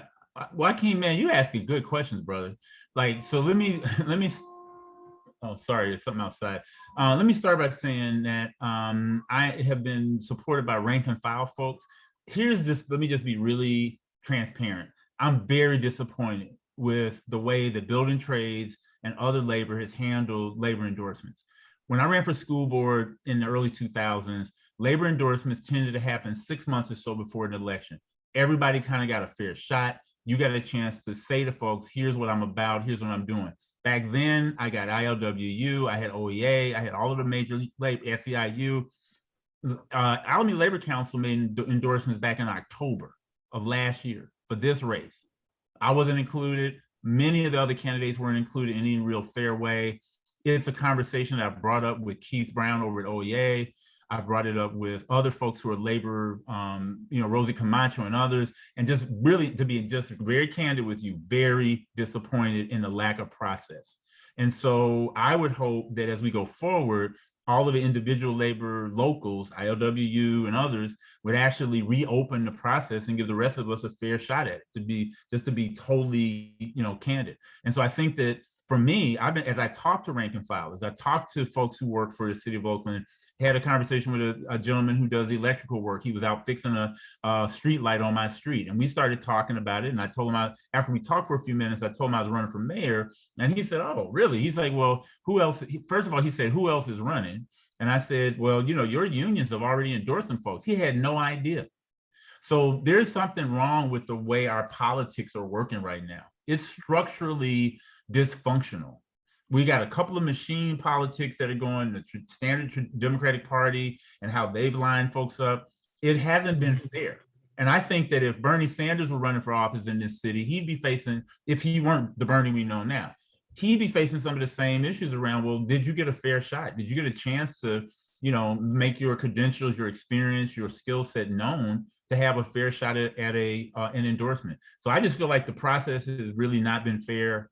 I would welcome, labor opening back up to give the rest of us an opportunity to speak to them, folks who are viable candidates. I feel like as a former elected official, I've run for office, I've been elected, I've served this city, that I should have had at least had a fair shot at it. And that just simply didn't happen. I was already a declared candidate, so there's no reason for that to happen other than inside ball playing. And I just think it's unfair.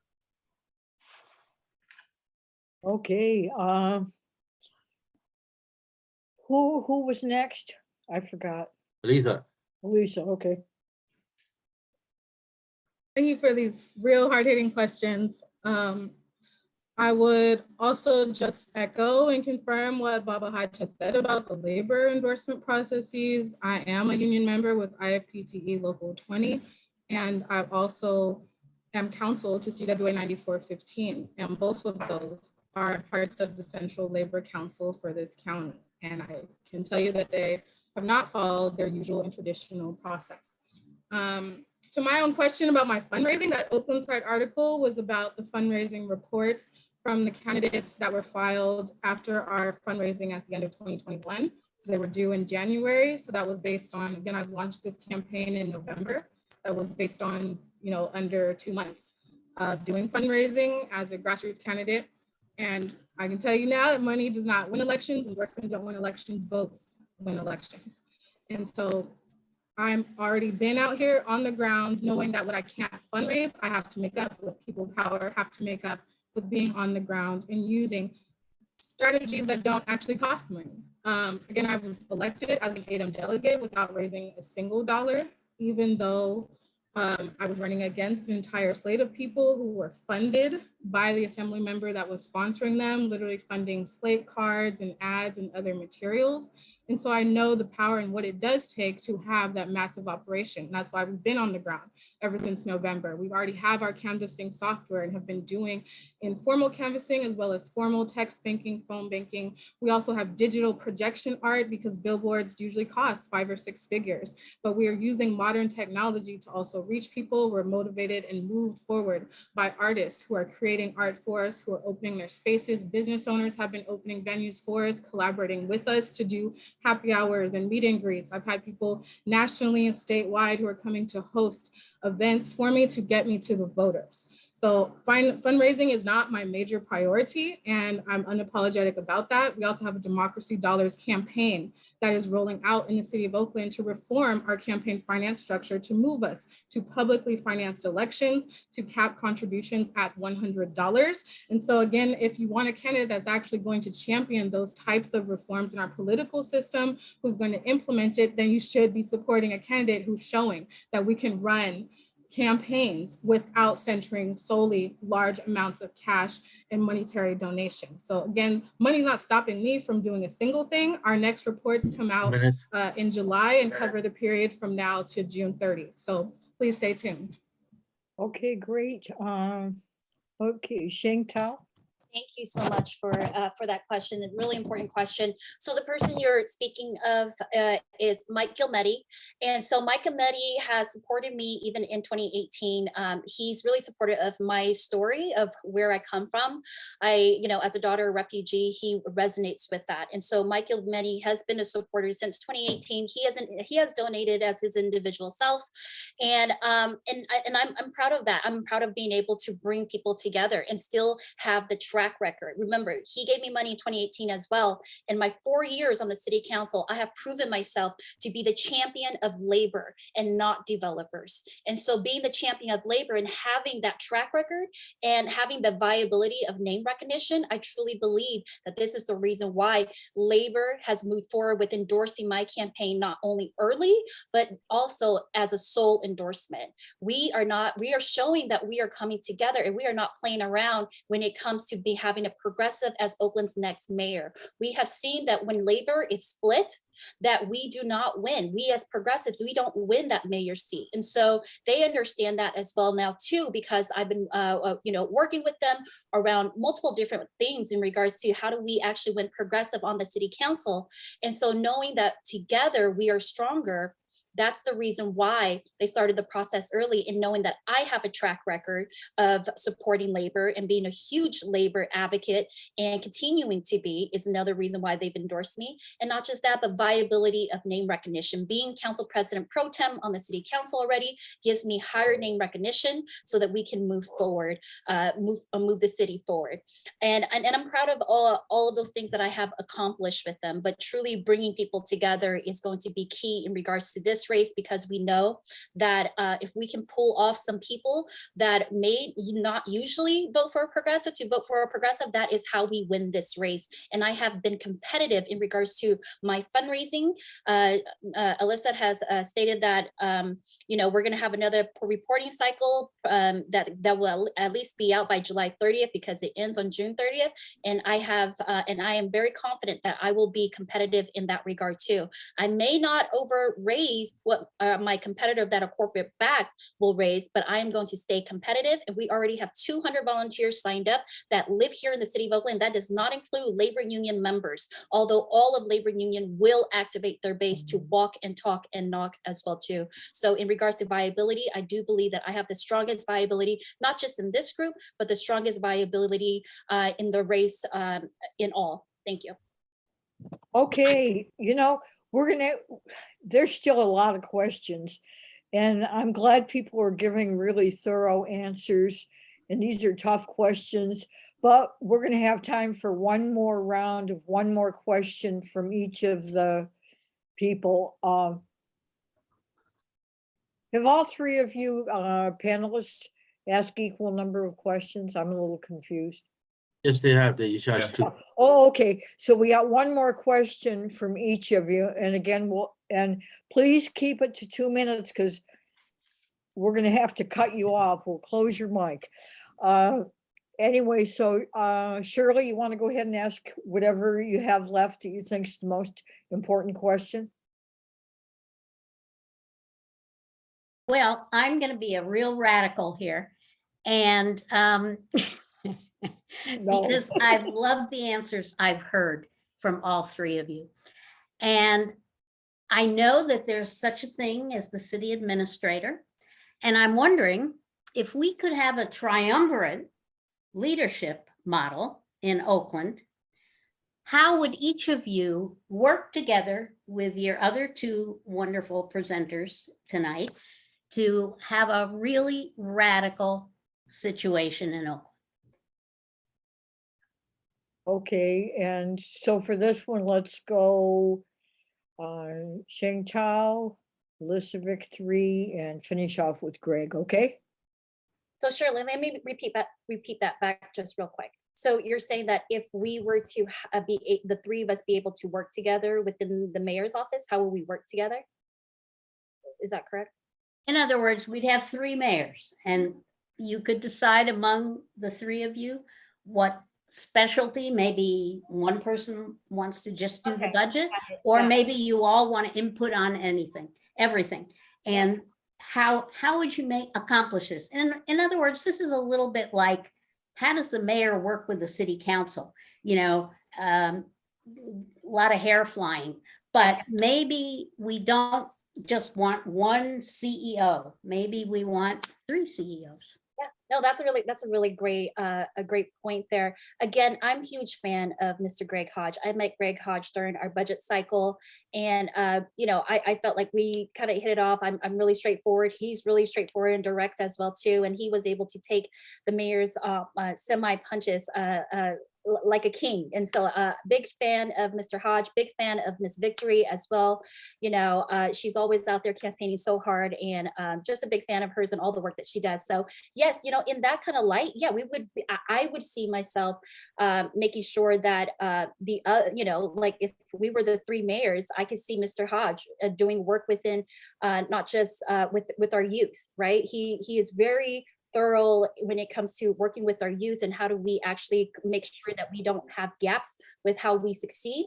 I know someone had asked about our schools, and I have been at these protests along with Alyssa Victory as well too. I've seen her there as well too. And closing the schools in our most marginalized neighborhoods is never okay, and I will always fight back against that. And I believe that if Mr. Hodge was that person to work with our OUSD school district, because they're autonomous from the City Hall, that would never happen. In regards to Miss Victory, I know that she is really strong when it comes to, as she is an attorney, I would have her work actually very closely with not just our labor unions, but our labor unions and connected with our city attorney's office, because our city attorney's office is an elected position.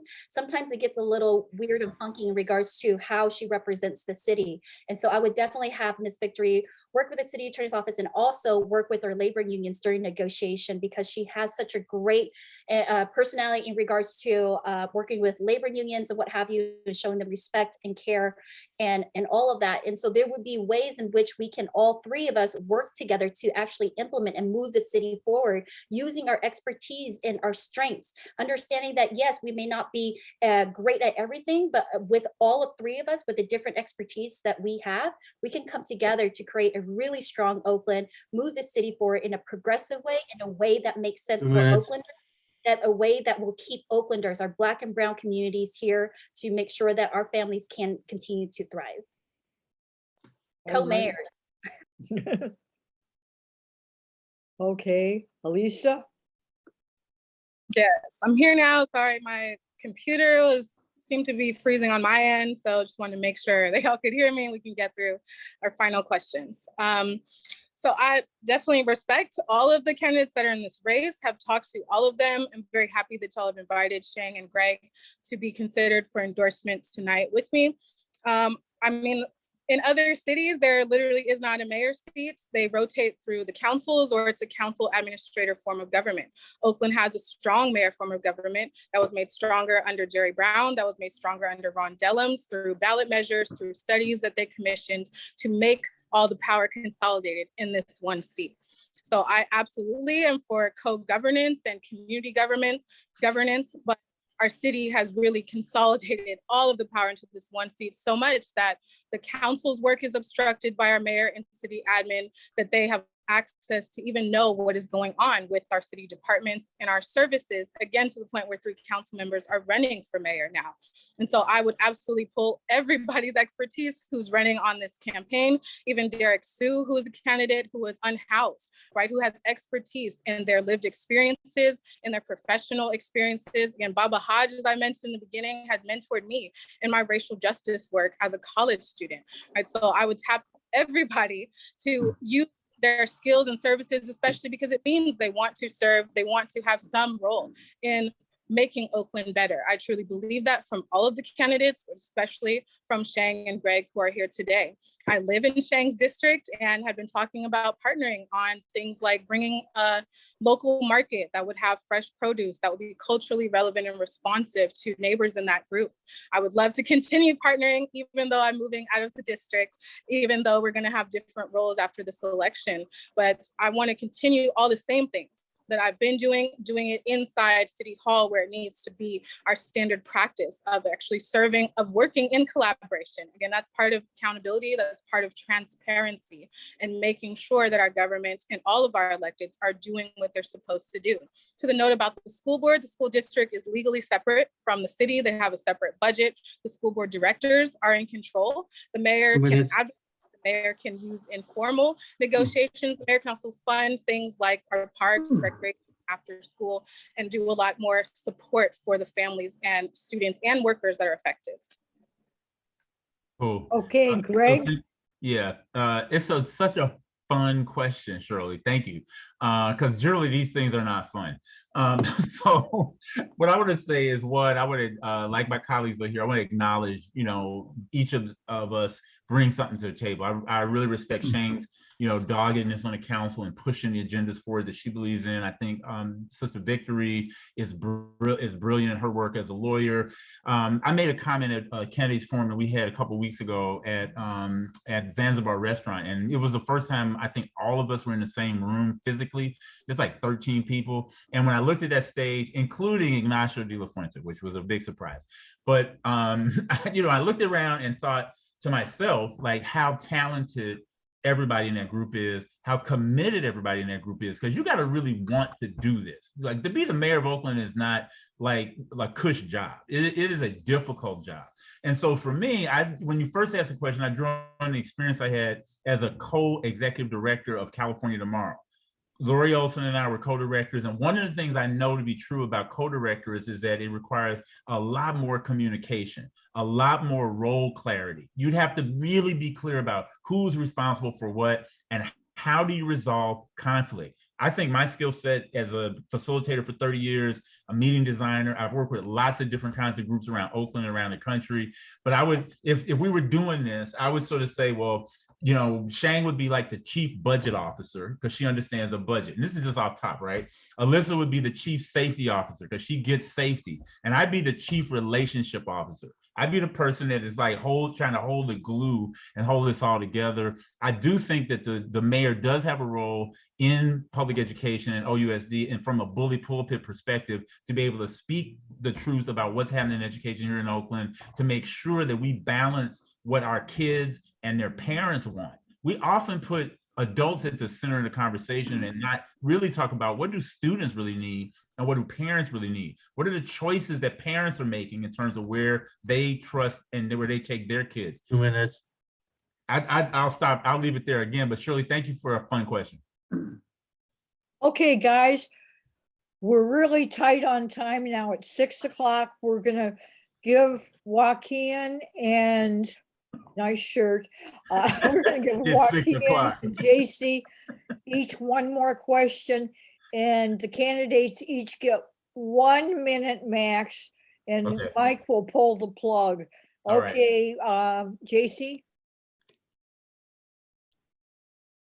All right, so mine's an easy question. It's pretty much an alley-oop for each of you. If you messed it up, this is your fault. Okay. Name 3 cafes you supported in Oakland during COVID to keep them going, mom and pop shops. Okay. Okay, any order.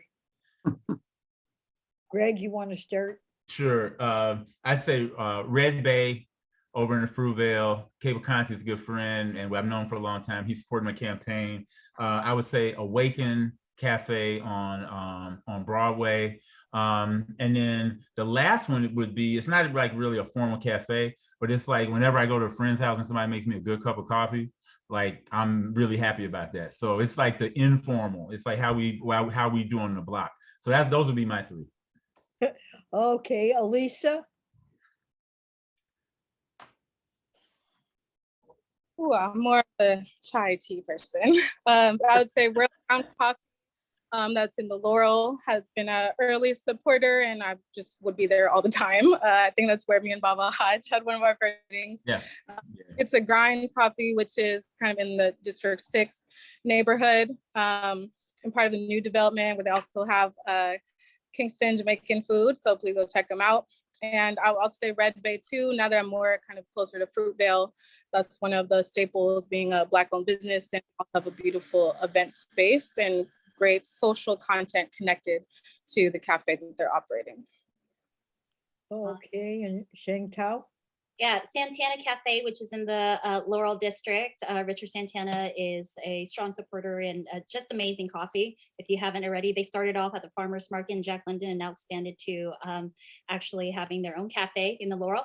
Also, Venetia Cafe, it's technically not a cafe. It's called Venetian Cafe, but it's they actually sell really great Vietnamese coffee there, but they also sell Southeast Asian food as well. And then obviously it's called the Best Cafe by the Bay, and that's also in the Laurel District. I'm a little biased because that's all in District 4, but I am the representative. So those are Okay, great answers.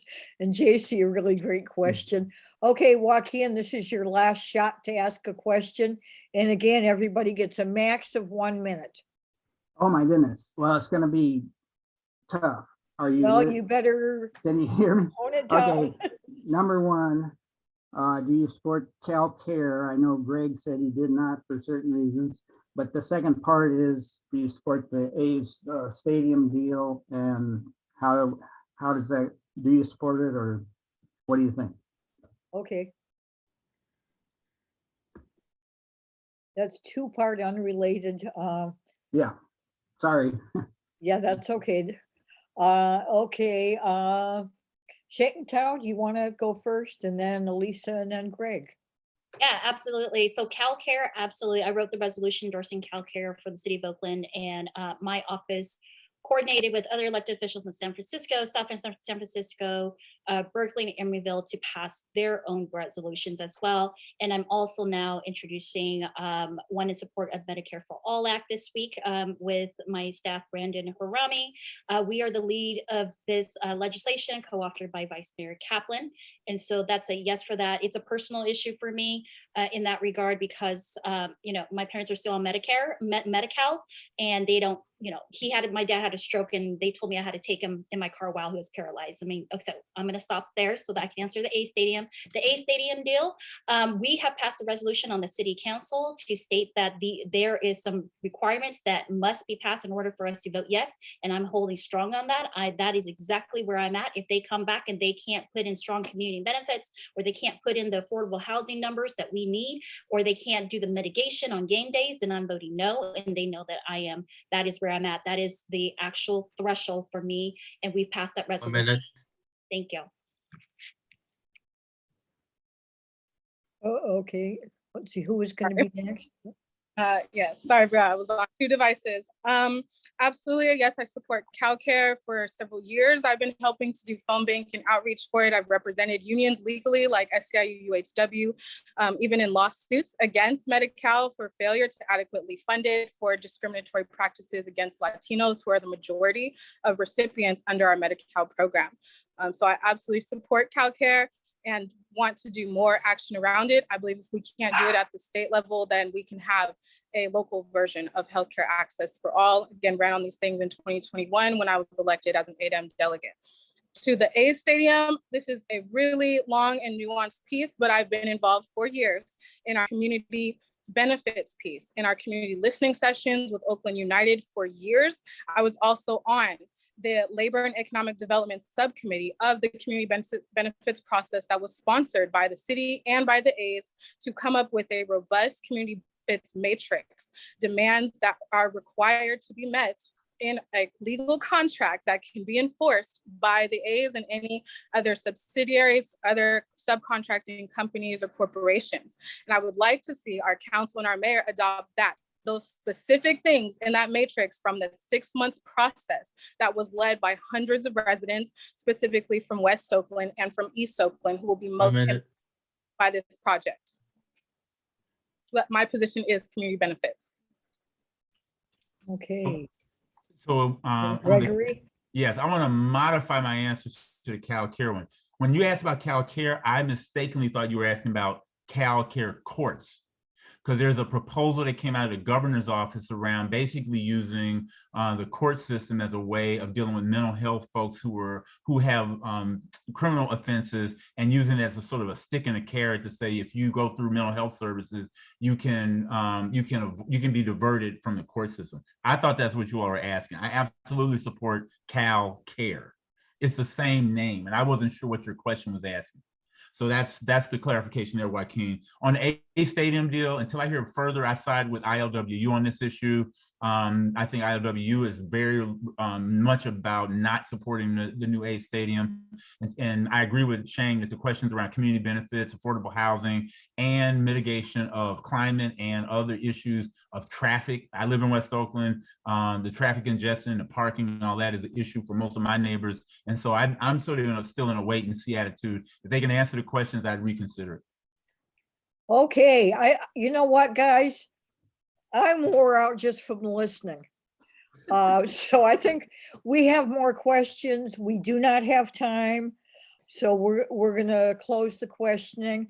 You know, I really thank you candidates. You answered some hard questions right on the spot. Every one of you was just outstanding. I don't know how we're gonna come up with one person. You know, very much thank you to the people who asked the questions. They were very well thought out. And I know as Oakland residents, now you guys have to make the big decision. But the first thing that'll be happening is our revolution vote. And as I mentioned earlier, because it's the same as the Oakland Marathon, it's going to be ranked. So we shall see, and it'll probably be a week or so before we get the results, because we need to meet as a board again and get it sent out and give people a few days. And all I can say is good luck to all of you. It's going to be a very tough decision. And okay, let's give each of you 30 seconds to wrap up. Okay, Allyssa, do you want to go? Yes. 30 seconds. For having me today, for considering me. Follow me at Victory for Oakland on all social media, victoryforoakland.com for my full platform, endorsers, upcoming events. Progressive has started to lose its meaning because so many people are labeling campaigns and people as that, but y'all are some of the vanguard that is helping to guard what that actually means, what that looks like, based on people's track records, based on them having showed up, not simply naming other folks, not simply saying what they want to do or their values, but where they actually worked. I've been doing all the things I say I want to do without a title, without a paycheck, without any credit or even visibility, because I do it mostly behind the scenes as an advisor on law, on policy, and on the ground as a coalitional organizer. I'm ready to take it to the front, to be the first Black woman to lead the city, and again, to lead us with justice, with equity on my 7-point platform that is really about holistic services, holistic justice for our city, for our workers, and this community, to bring us to a better Oakland, to a complete Oakland, to an Oakland that is world-class, where all of us can thrive, can be proud of. Time, please. Safe. Thank you. Okay, Shang Tao. Thank you so much. If you can find more information about me at Shang for Oakland, FOROakland.com. All of my handles are Shang FOR Oakland. So on all the social media platforms. I just want to say thank you so much for hosting this amazing forum. This has been not just amazing, but fun as well. I am proudly supported again by our Oakland firefighters, California Nurses Association, our bus drivers, grocery workers, the ILWU, port workers, and our city workers. And I think that is incredibly important. We need a champion to make sure that we can move our progressive agenda forward here in the city of Oakland. As go the city of Oakland, goes California, and as go California, the rest of the nation follows. And we know that. And I know that I can be the candidate to not only win this race, because we have to talk about viability of how much money can be raised, but not just that, but volunteers on the ground and our foot soldiers and everything. And so being mayor of the city of Oakland, it's been far too long held by moderates and conservatives. And so I'm here to hope that you can vote me as your #1 choice. And please, on the real ballot, please vote for Alyssa Victory or Greg Hodge as your #2 and #3 as well too, as they will be on my ballot for 2 and 3 as well too. Thank you all for having me. Okay, and now Gregory. Yeah, thanks. I'm going to use my time just on a personal note. Being mayor is really important, but being a parent is more important. On Thursday, my oldest son had a near fatal motorcycle accident. So I'm actually in Los Angeles. I took a break from being at Cedars-Sinai Medical Center with my family to be here today. This is really important to me, but I would really just ask you for your prayers for my kid's health. He's in a very serious situation. He's in ICU. And when I think about hope, the most hopeful thing that happened to our family yesterday is that he started to feel his legs again. So I'm not using this as a political thing. I'm just saying as a person, that's what I'm dealing with today and will be for a long time. I care about Oakland. I care about the politics. He cares about it. He told me to come and do this. He said, because I was kind of like, I'm not going to show up to this today. But I just want to, and it's again, I just want to say thank you to Shang, to Allyssa, to all of you who organized this today, and just for the grace to let me say that personal piece, because our family is really having a hard time right now. And a lot of you know us, and just want to say thank you for being here today. Wow. Greg, I really hope he has a quick recovery. Thank you. I mean, I can't imagine what it's like. I have a child also, an adult child, but you know. Anyway, Thank you wow. so much. I Wow. appreciate y'all. Wow. Oh, okay. Does any of the panel want to say anything, just from having been part of the panel? No? Well, I would just say that it takes so much courage to put yourself out there. And I admire you all just for thinking about trying to save Oakland. And all the best to all of you. And I look forward to actually seeing you live in person, but 6 feet apart. And mask. I would, Will say I'm encouraged by Oakland based on hearing you all today. So excited to see what happens in the future. I was wondering if you could run as a triumvirate and we could endorse you all three.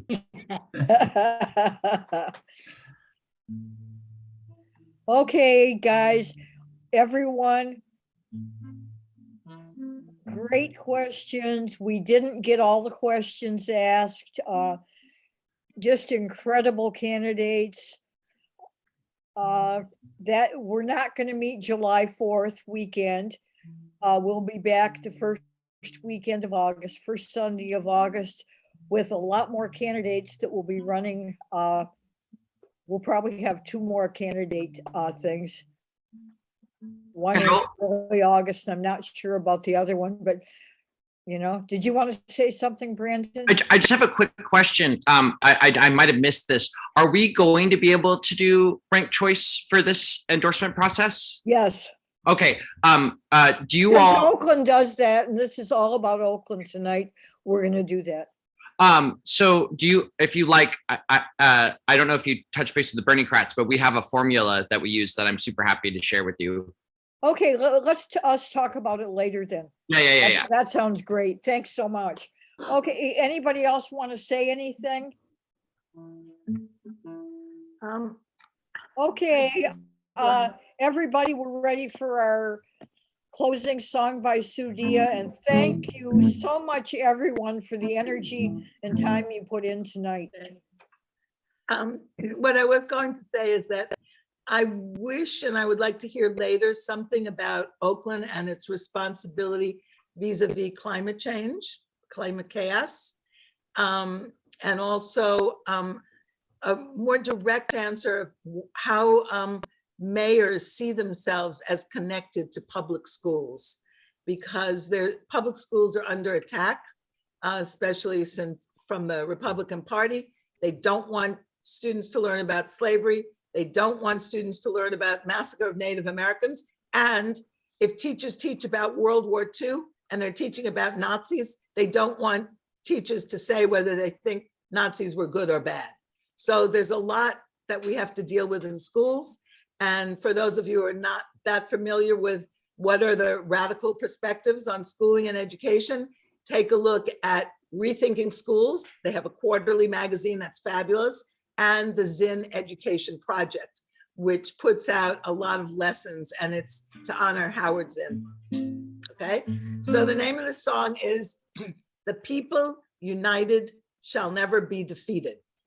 And this song is sung, I think it started after the coup in Chile, when they killed Salvador Allende, but it's sung all over Latin America. And I work internationally. I've worked for 12 years in the state of Oaxaca in Mexico, and also in El Salvador and Guatemala. And every time we sing the song, everyone knows it.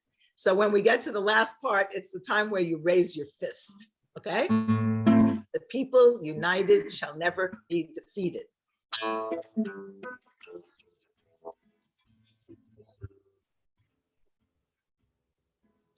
de pie y cantar que vamos a triunfar.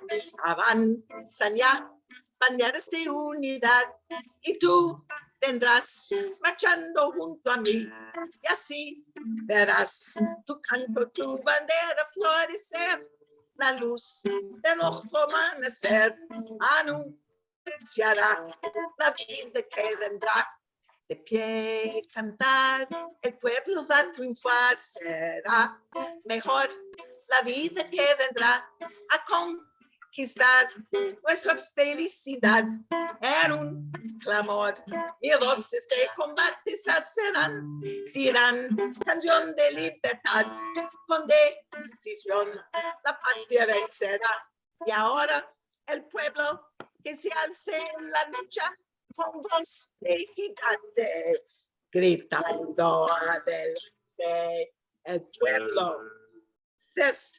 pueblo unido jamás será vencido. The people united shall never be defeated. De pie y cantar, el pueblo va a triunfar, será mejor la vida que vendrá a conquistar nuestra felicidad. En un clamor, mil voces de combate se alzarán, dirán canción de libertad, con decisión la patria vencerá. Y ahora el pueblo que se alce en la lucha, con voz de gigante, gritando adelante,